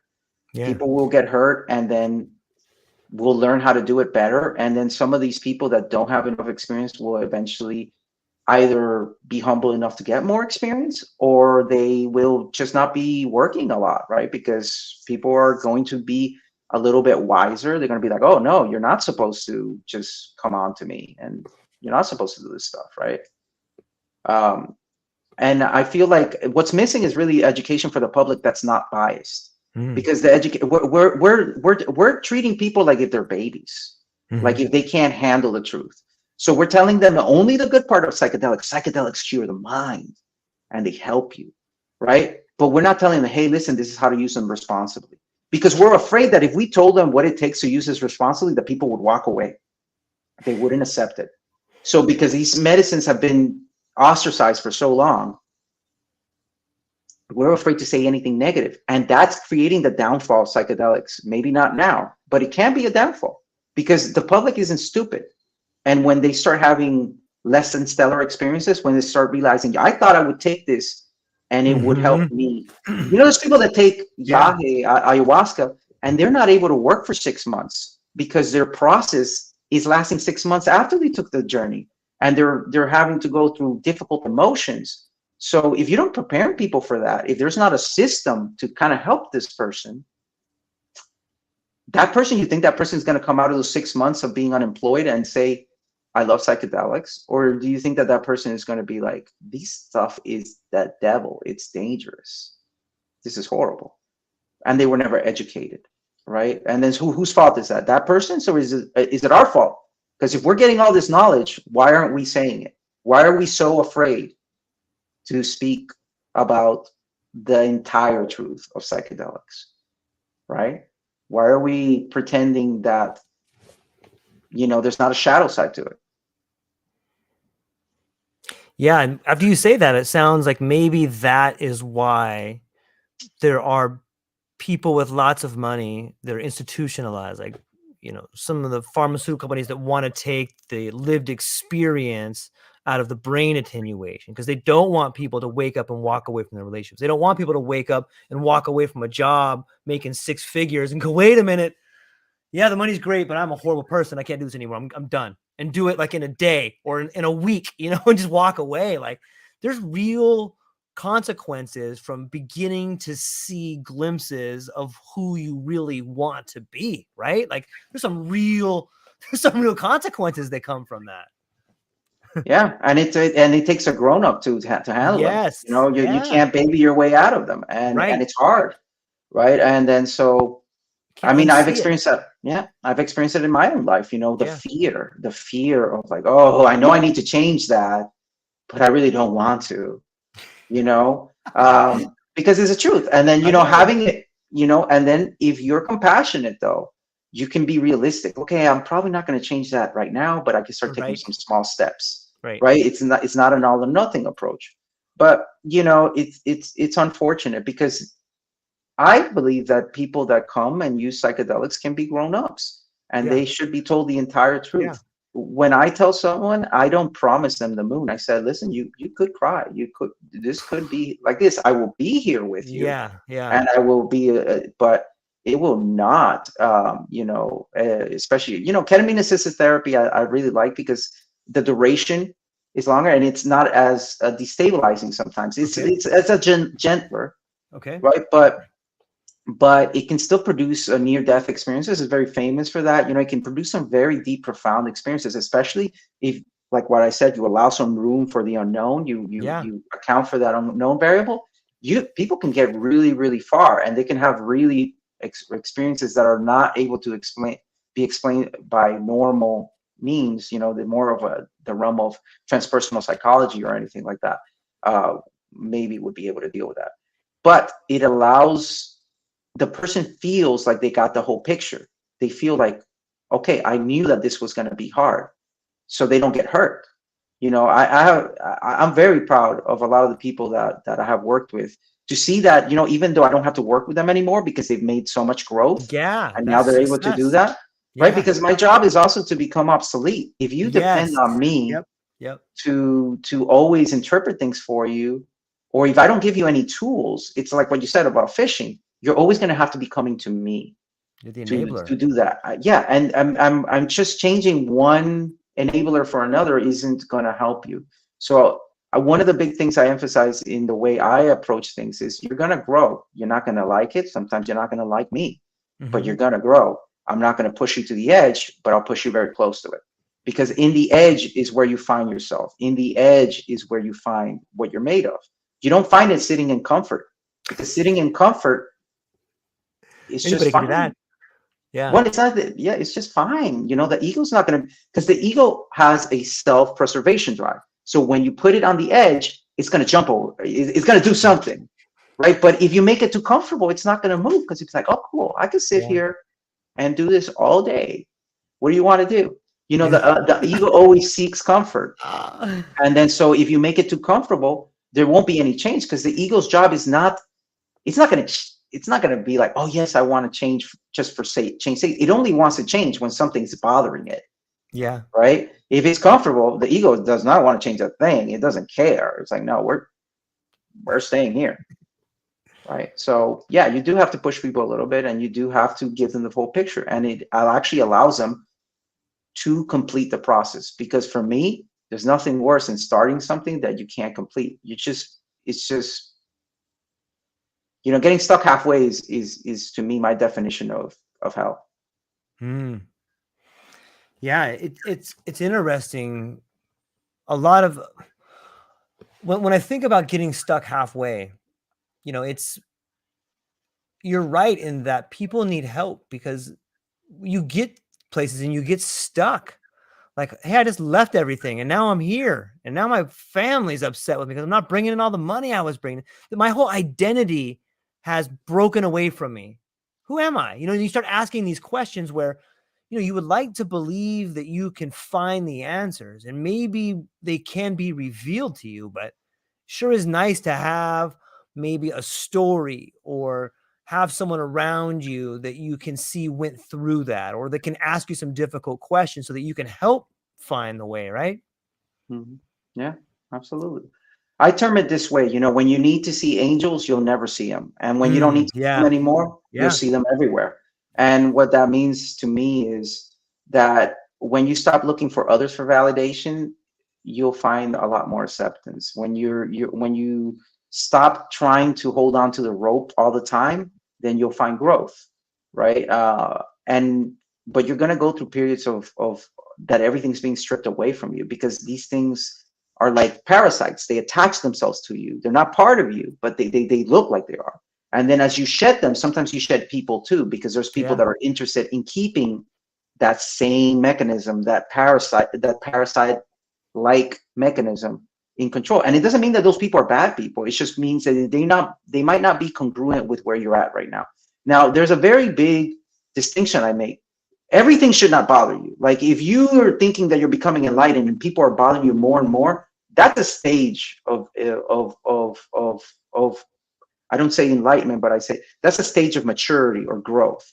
But Mm. that should be a stage. That shouldn't be where you're at all the time. Eventually, you should be able to interact with anybody or most people and be like, cool, that's their opinion. Doesn't bother me. If you can't get there, you still have some way to go. And in fact, this process is never completed, Right. which is great, because It is. you'll never get bored. You'll never get bored. But you should not be cutting all ties. There's a period. There's always like there's progressions that you cut a lot of ties with things that no longer serve you. But if this is a continual thing that you're doing, that's also a sign that, wait a second, you got stuck in another process. Now you came out of one process and now you're in another process, because you're continually cutting things, and this person is not aligned with me, this person is not aligned with me. Oh, cool. Like, but Yeah. how is that if your inner world is good, how is that bothering you? Why is that still bothering you? That's a period in time. There's a period in time that you're very sensitive, especially in the first stages of instability, where you're very, very sensitive. So yeah, you do need maybe isolation. In fact, you'll Mm. find during those periods you might not even have anybody to talk to, and that's just to get you to open up to your own experience. A lot of people stay stuck in loneliness because they don't. And again, I'm not trying to blame a victim of a mental health issue or Right. anything like that. But what I'm saying is, a lot of people stay stuck in loneliness because they don't get the lesson. The lesson is, you don't need other people to validate your experience or your life. And once you learn that lesson, then it's not heavy. You meet people and you're not heavy, because sometimes these people are walking around and they're very heavy because Mm. they're hanging their entire existence on some interaction.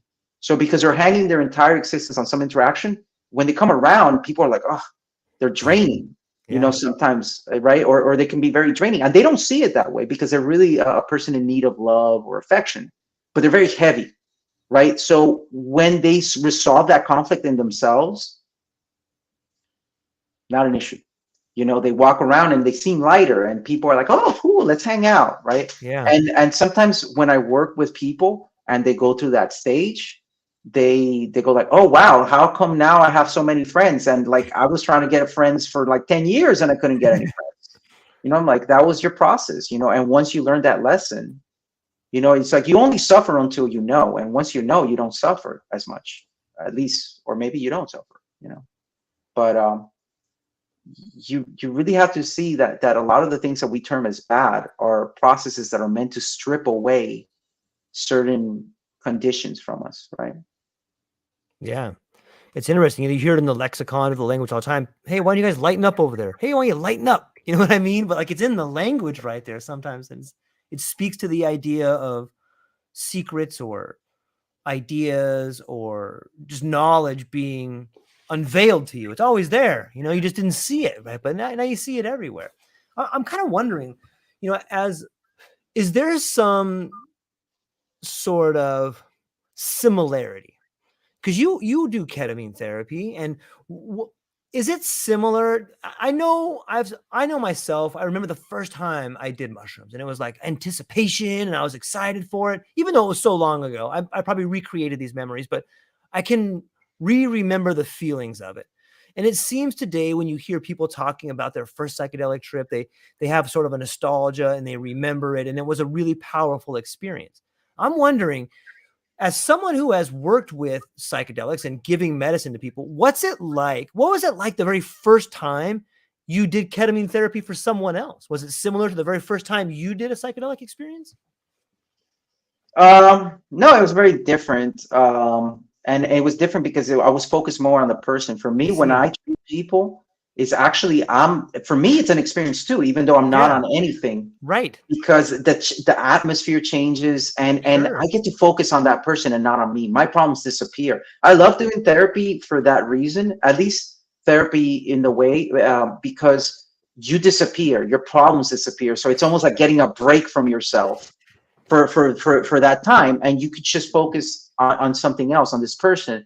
And it also helps you come back. So for me, every experience is different, but I don't get that nostalgia, you know. Mm-hmm. And the reason I don't get that nostalgia anymore is because I understand that experience never stopped.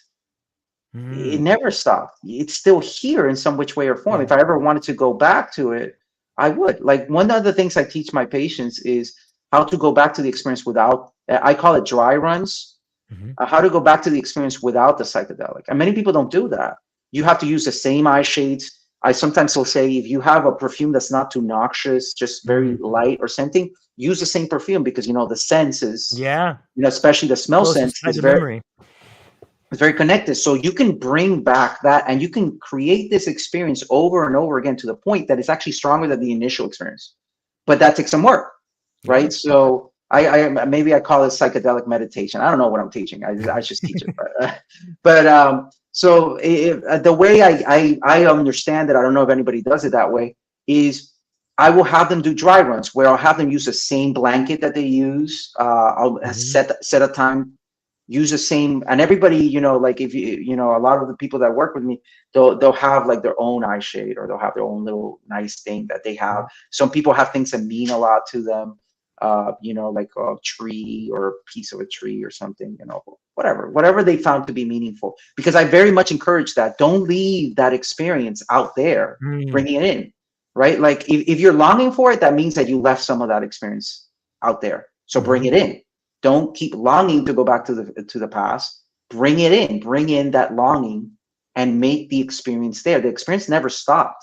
You're off of the medicine, but you're still having your experience. You can integrate it. The fact that you can remember it is the experience is still there. So what I teach in dry runs is use the same stuff. If you can use something with scent, use that, because that also helps the thing. And of course, if you're using the same playlist, and then just try to pick up where that experience left off. And many people are surprised that they're able to go there. And with just a little bit of practice, even people that have never meditated or don't term themselves as hating meditations, for some reason, I trick them into meditation with this. They don't realize that this is basically the same thing. They're able to just create. It's more like active imagination than meditation, really. But they're able to recreate a lot of the feelings and pick up where you left off. Because remember, that was half of the story. That was only half of the story. That experience was only half of the story. The other half is with you right now. So you need to bring that forward over and over. My first experience was, to this day, still the best in terms of that, the most powerful, because I had no expectations, right? Right. And but my experience never stopped. I integrated everything about my first experience, and to this day, I still continue to integrate it, and it informs everything else. So for me, I'm in it. You know, like that doesn't mean I'm like blissed out or anything, but I'm in it. It's a part of me. It's part of who I am. You know, it's not independent of me.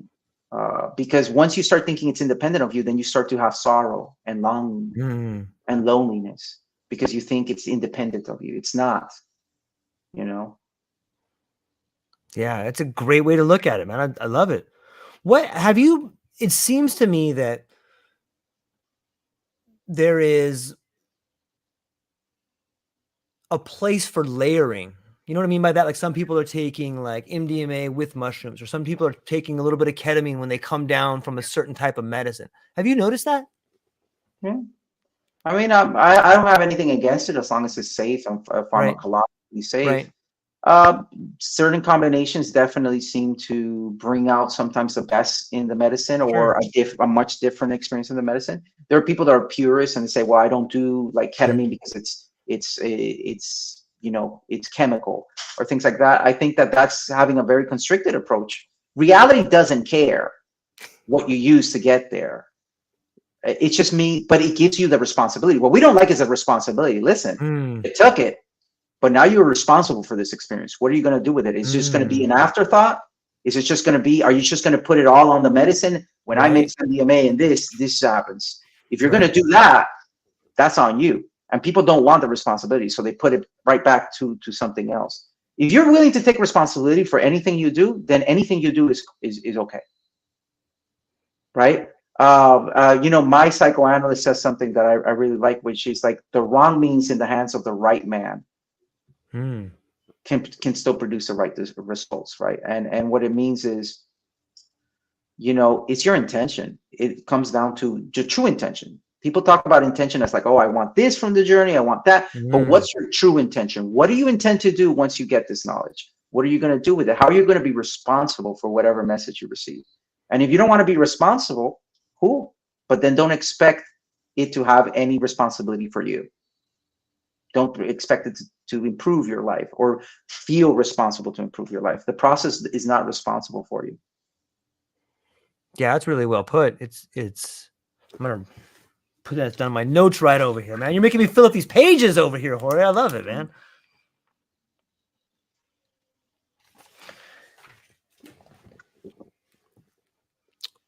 When you think about the idea of therapy,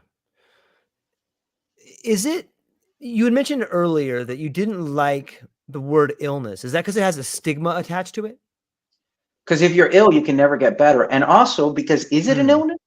A lot of times depression is not really an illness, and neither is anxiety. If you go to your car right now and you turn it on and the check engine light is on, do you go to the mechanic and say, hey, I need you to turn this light off? No, you say, hey, there's something wrong with my car. Maybe it's the oil or whatever. Can you fix that, right? But people treat anxiety and depression as if it is a problem. And yes, there's chemical forms like a bipolar disorder and things like that. There's chemical forms for depression and anxiety. But often what you'll find is it's a symptom of the true disease. So if I tell you that that's the illness, you're going to put all the responsibility, the same thing I was just talking about, on that. I just want to get rid of this depression. No, you're getting depressed because your inner nature is saying there's something you need to do and that you're not doing. And you don't like to hear that. So therefore, this depression becomes an inconvenience to you. Right? And again, I'm making a distinction from chemical thing, you know, not a chemical imbalance. If we determine there's not a chemical imbalance, but there's a behavior imbalance that causes you to do this, then, you know, that's not the problem. Is not that you're anxious or depressed. The problem is that you're unwilling to look further into why you're anxious and depressed, right? So a lot of times people don't understand that, like, listen, you could be doing the thing you love the most in the world. You're going to experience some level of anxiety. If you're not willing to handle that, then okay, you can build up to it. Let's build up to it a little bit, but you will eventually have to handle it. The price of living your life to its fullest is anxiety, because guess what? You're going to get anxious when people criticize you. You're going to get anxious when you're making a life-changing decision. You're going to get anxious when you're heading off to the jungle and you might get bitten by a bat. And you're like, which is my worry all the time. I did think I got bit by a bat one time, but it was not. But in regardless of that, right? Like, really, you know, it's anxiety is the price you pay sometimes to make something happen, right? Look at any CEO, things like that, and like, can they really say that they weren't completely sometimes terrified of making those moves, right? It's you know, even for me, like, for example, you know, I have a license, so I have to be very careful of everything that I say, right? Especially because my license is to treat people and things like that. So there's some degree of anxiety, even of going outside the mold, because there's not a lot of nurse practitioners that engage in psychedelic therapy or that engage in really, you know, being outside the box, right? And it's not because I'm better or anything. It's just because I understood that. Actually, a patient of mine is to credit it for this, because I was always in the beginning, very square about it. It's like, well, you know, I wouldn't even term it as psychedelic. I'm like, no, you know, it's a vision. It's like, that's a part, you know. Even though I knew what I was doing, I was using my trickster mentality to do it in a way that was acceptable. But I had a patient once told me, it's like, well, George, if you know all this stuff and you study all this stuff, when are you going to actually like start actually being a little bit more open about it, right? And I understood. You see, patients are also, or people that come for help, are teachers. You should always treat a patient as a teacher, because they have a lot to teach you about yourself and about how to heal people. And then if you look at every person as someone that can teach you something, it also prevents this power imbalance, right? But this person opened my eyes to the fact that I was getting all this knowledge, but I was afraid to use it, right? And I was afraid to be out there, to appear, to really say what I, you know. And then, so how could I be a hypocrite and tell people to get over their fear and not be willing to do mine, right? So a hypocrite doesn't make for a very good provider. So you know, I had to be comfortable with my anxiety and understand that come what may, this is my truth. I've worked hard for it. I've dedicated a lot of time and a lot of my life to it. So really, you know, we're telling people that depression and anxiety is an illness, which is the #1 illness and anxiety. But we're not telling them, no, it's not an illness. It's a symptom of your illness. Your illness is your fear. Your fear of change. Your illness is the fact that you know this relationship, it doesn't work. But you're too afraid to be alone. So you'd rather be in a hostile relationship. You're too afraid to leave your cushy job for a job that's not so bad, because I never ask people to jump off a cliff. I tell people, just get a job that's like reasonable too. But like, do you need to work 100 hours a week? You don't, you know, unless you like it. If you like it, it's a joy. If you don't like it, it's a terror, and that it's a worse. So the depression is actually trying to save you. It's trying to tell you, no, man, don't. You're wasting your life. You only got so many more years. You're killing yourself. So how can I say that is an illness? Not an illness. It's, in a lot of ways, it's an ally, you know, and it's society that and maybe that's what the stigma is. Maybe that's the idea that we look down on these people that want to do what's right for them because it doesn't have to do with the greater good, or, you know, but I think you hit the nail on the head when we talk about this idea of fear and how it manifests itself in so many different ways, because we're constantly trying to get away from the fear, and you can't really have freedom and security at the same time, right? And then there's fears involved in that somehow, because you know, if you want to, at least in my opinion, it seems that if you want to become the best version of yourself, you have to be willing to walk away from a secure life. You know, I think that the best part of becoming yourself is being something that's unique, and there's not a lot of security in being unique. People might look down on you. People may say mean things about you. You may find out that you have to change things. And but ultimately it's that lonely road to the town of self-happiness that you have to travel, right? What do you think is the relationship between fear, freedom, and security? Well, I think more than that, because it's like, Yeah. according to your nature is the nature of your God, right? And I use the term God as like um, Okay. the inner version of you. That inner God demands something of you, right? It's saying, Yeah. this is what I want. And so Yeah. it's not so much about doing things that are against other people's wishes as being true to yourself. Mhm. Being true to yourself, there's a reason they say, a friend to everyone is an enemy to oneself, right? Uh, why? Because that inner God, I use the term God loosely here, Right. but that inner process that tells you move, no, don't do that. That makes you miserable if you don't do what it's saying, Yep. right? It makes you anxious even too. Like it'll do anything to get you to pay attention. It's like, very much like that biblical God sending calamities on you if Yeah. you don't do what it really wants. So there's a fear. Again, we go back to the master and his emissary. There's a fear to be something greater than yourself. Mm. And then there's the inability to trust that there's another unknown variable that picks up the slack for you, right? And it seems to happen, right? Because we're like, have you ever seen the kids that you put them on the car seats and they have that little steering wheel that's a fake steering wheel and they think they're Yeah. driving? That's us. We think we're driving. Right. We think like we're driving the car, but we're not the one driving. It's either the subconscious, the inner God, whatever you want to call it, that's Right. really driving the vehicle. Because guess what? Would you say that you're conscious 100% of your day? No, most of the time you're going in and out of Right. trances. You're Right. doing things mechanically. Most people are, unless they're fully enlightened. I don't know. I haven't met anyone like that, right? So acknowledging that truth is scary. To look over and be like, Yeah, I'm it a is. child, and this wheel is fake. This is not even real. This is not really even moving. The whole thing, right? Acknowledging that Yeah, it is. is a fear. So because we don't want to acknowledge that, then we get more afraid. No, Mm.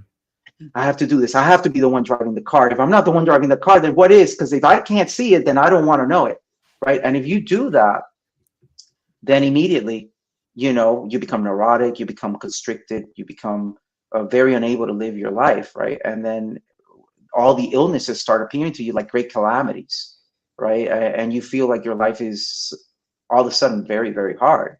It's very, very hard because you're doing something contrary to your inner nature. Mhm. You're trying to please, you're trying to be good. A lot of people get their satisfaction of, because a lot of us have been taught conditional love, even by our own parents Yeah. sometimes, where I love you when you're good, but if you ever do something that displeases me, And then I take it don't away like from you me. so much. Yeah.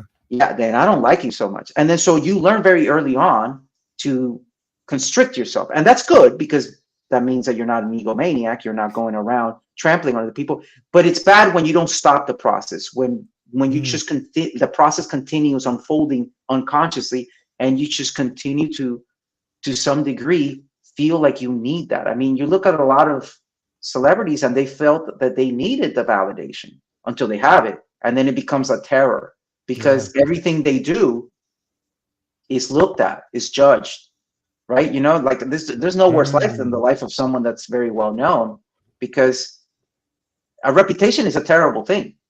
I'm not saying about good or bad. A reputation is a terrible thing because you feel like you must live up to it. If you have a bad reputation, you feel you have to be bad. If you have a good reputation, you have to be good. And both of those things are very hard to let go of for us as human beings. So it's all of it. It's a complex problem that creates all of these illnesses. Yeah. Sometimes I wonder too, like maybe it's because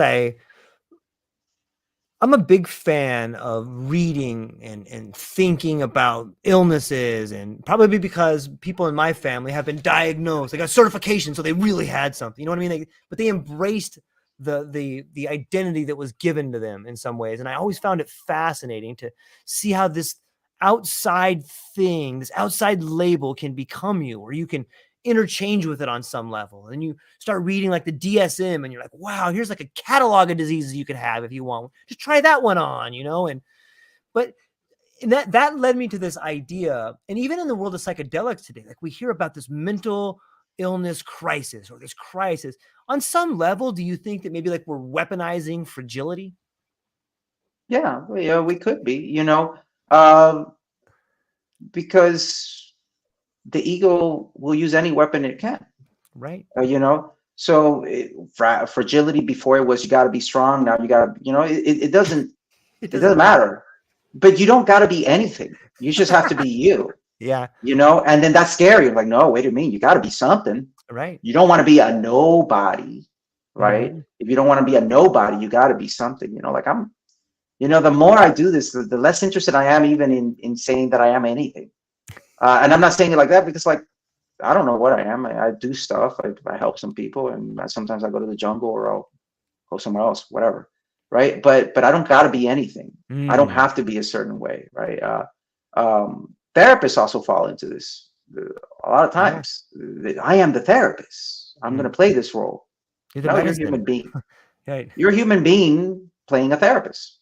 You're a something. Right. And then not being able to let go of personas or personalities is a problem. Right. And we come very, very constricted. You look at a lot of people that have OCD, have these diagnosable diseases, the real manifestation of these diseases, and there is biological reasons for it, but there's almost always something. You see something happen in their environment, made them feel not safe, and then all of a sudden when they engage in this, because that's also another thing that's missing from our society: rituals. We have rituals. Absolutely.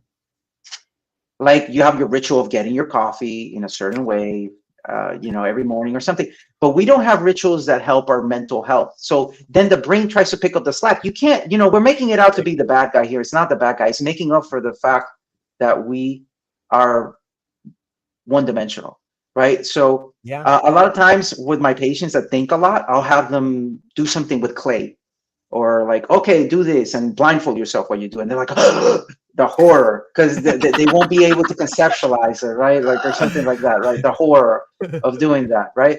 And for me, it's the same, because I get very heady. So I try to do things that are not related to thought and getting into my mental space and staying there. Right. But right, you have to bring ritual into your life. And it doesn't mean that you need to put feathers everywhere or do that. You have to do something that means something, so your brain can stop trying to obsess about unknown variables. That's why ritual works. Ritual is also a tool. It's a technology. It's a technology that just works, right? And you know why I know that it works? Because inherently people that were not taught rituals will go into OCD behaviors and have very effective rituals to deal with the fact that they feel unsafe in the everyday world. A lot of the people that I treat, yes, there's a chemical component to OCD, but there's also the component of, I always tell them, do you feel safe? He's like, no. If you don't do this behavior, what do you think? Oh, well, this could be really, really bad. I don't know what's going to happen, but it could be really bad. So what is the driving factor? They feel unsafe, and this ritual makes them feel a little bit safer, right? So I often look at things that nature does by itself. Ritual is natural. Ritual is something that happens with nature. So bringing ritual into your life in a meaningful way, that's meaningful to you, not to somebody else. Don't go out, get another culture. And unless you've really been ingrained with that culture, don't go out and use something that means something to somebody else, but not to you, right? Don't go get a quartz crystal if that's not what your thing is, right. Get something that's meaningful to you, and create maybe a small ritual around it, something that doesn't look weird, something that, maybe if you want to do it like that, unless you want it to look weird. If you want it to look weird, cool. If you don't want it to look weird, nobody needs to know. But bringing ritual really stops neurosis, because the unconscious understands the symbolic act and it doesn't need to explain it. And because there's no need for an explanation, the thought stops, because the thought process doesn't stop because you want an explanation for everything under the sun. And there is sometimes no reason for the way things happen.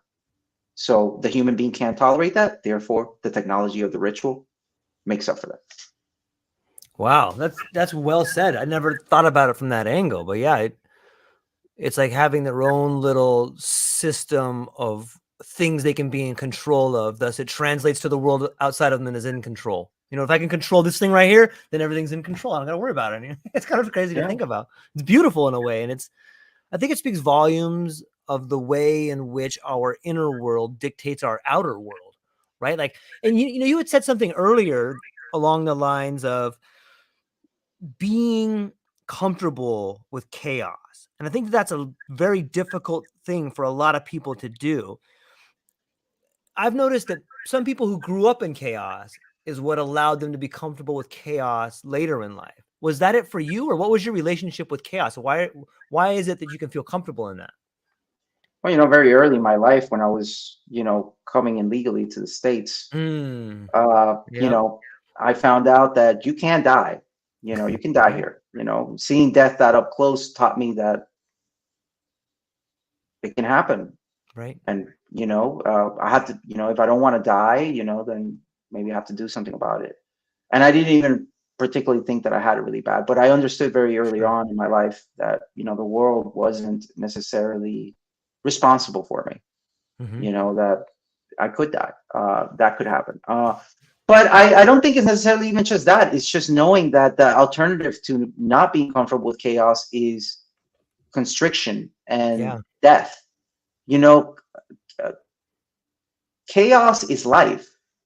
Death is a constricting aspect of it. And if you look at the cessation of things, death is a constrictive event that leads to an expansion, possibly. We don't know. We have suppositions. But although the constriction aspect of it is important, uh, if you don't allow some degree of chaos in your life, you would get very bored very quickly. Mm-hmm. If you really did get things always your way, that's hell, Yeah. because nothing can shatter that. Like, what can penetrate that? That's the opposite of being uh, infinite. That's very finite. So you have to be comfortable with some degree of chaos, also because life is chaos. I mean, a lot of the things that happen make absolute no sense. We make sense of them, we give them meaning, and that is our job. That is our gift and our job, to make meaning out of events that may seem random to others. It's like when people say, well, this historical figure didn't exist, or this figure didn't exist. It's like, what do you mean? It doesn't matter, independent if the person existed or not. This person is producing an effect in your world right now, right? How Yeah. could they not exist? They exist in that capacity. But it's it's difficult. It's difficult because we want to use math to solve an English question, and that's why we keep getting it wrong every time. So you need to use the right means for the illness, right, or the condition. If you use the right means, it cures it. But again, we look at a lot of things that we're treating as spiritual, something that could be treated with maybe another technology, and we're trying to apply something that, which is why we take the experience out of the health, right? Which is why our medical system is more based on pathology than it is on. Mm. It's also a very authoritarian Right. and parental system. It's a parental system because it's telling you don't know what you're doing, Right. so I'm going to tell you what you're doing. And then you, because of your own fear, you feed that system, because you said, yeah, I really don't want to be responsible for myself. I'd rather Mm-hmm. somebody else be responsible for me. And then so you can't complain when you get oppressed. And I'm talking about oppressive people. Right. I'm talking about oppression of the mind sometimes. And there are some oppressions that are systematic and part of the system. And there are some, me as a minority, I understand that there are very real suppressions. But there are also suppressions that happen to everyone, all of us, that happen because of our fear. We gave the power away in exchange for some weird notion of stability that's not even Yeah. real, because the system can't give you what you need. What you need is to take it up for yourself, to get up, to make something of yourself, and to see where the opportunity is for you to do something that's meaningful to you. Nobody's going to come and knock on your door and give you a bag of meaning. You know, you're going to have to find it. You have to be comfortable that even if it's a rock, and to everybody else it's just a rock, that to you it could be a deity. It could be Yeah. everything. If you can do that, you never need anything from anybody. You'll never fall prey to the lust for material goods, maybe, but less likely, because you won't need external validation. It all comes back to external validation. We like external validation. That's the way we inform ourselves, and when we don't have it, we suffer. Yeah. Jorge, I don't think I can follow that. That's beautiful, man. I got to tell you, I wasn't sure what to expect coming into the conversation, but this is better than I could have possibly imagined. I really enjoy talking to you. I feel that I've got to learn quite a bit about it, about who you are, what you're doing. And I think you have a very unique way and a gift for explaining some difficult concepts and make it fun and not only fun, but relatable and intriguing. You know what I mean? Like, this is a fun conversation, man. I really appreciate it. But before I let you go, man, like, is there anything else you want to touch on before we go? Well, I want to thank you first for being an excellent host. I really like your program, and I did see the episode with my friend Mariah, and Mariah's awesome. yeah, she's really cool. Really, really wonderful person, Yeah. and you know, really, I guess what I would say is, if you know, look, like, for people, just look in yourself, and you have what you need. You just need to maybe dig a little, and you know, be willing to be uncomfortable, be willing to maybe not be this way or that way, be willing to be in the middle of things and not in one of the sides or in one of the extremes. But really, that's it. You know, I hope that your audience got something out of it. Yeah. um, I'm always available for questions, or if somebody has concerns. I'm very accessible. And that's it. Thank you again for having me. Yeah. I love the way you kind of are very open and honest about being trained in the Western world and being trained in this other world, and like authentically on both sides. And hey, here's the good part about this. Here's what I like about that. And I would love to hear more about the training. Maybe in the not too distant future, you can come back and maybe be on a panel. We can have like more voices and kind of elevate the conversation. Sometimes I feel like when we get more of us together, we can really, bring up some ideas that we could all push back on and try to hammer out something like there. But it was really fun, man. And I really enjoyed this. I hope you'll come back. And where can people find you, and what do you got coming up, and what are you excited about? Well, you know, I do have a website called Assisted Integration, and that's just my website. Mm-hmm. You know, if you want to get in contact, you could get in contact with me there. What I got coming up is I'm going to Mexico in November, and it's with a course as well. And then so we're going to be doing the pilgrimage with Huichols, which is Wirikuta. And then so that's a desert pilgrimage where you basically will walk several days to get to the land of the peyote. And then so we're able to have this experience with them instead of as a tourist, to really have that experience with them. And again, I'm very thankful for this program for providing me that experience. I would also be remiss if I didn't thank my wife and my parents and things like that, and the whole psychedelic training program, which is Awe. I could send you a link later so Please that if your audience put it in the want it. notes. Yes. And Yep. you might even, I don't know if he would do it, Lila Vega. He does speak English and all of that, and he's the head of the program. And I really, really resonate with a lot of his way. He also has a very, very unique point of view on these things, which I respect. I would love to talk to him. When I wrote down his name, and then you were like, he doesn't talk that much. I'm like, damn it. You know? No, he talks. He talks. Okay, He talks. Okay.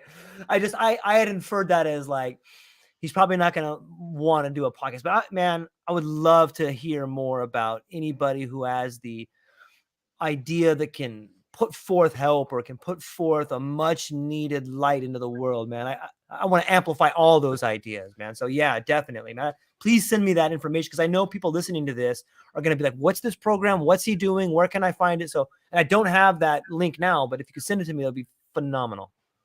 Absolutely. Listen, I'm available. Like I said, I'm very accessible. So in any way I could be of service, always happy to help.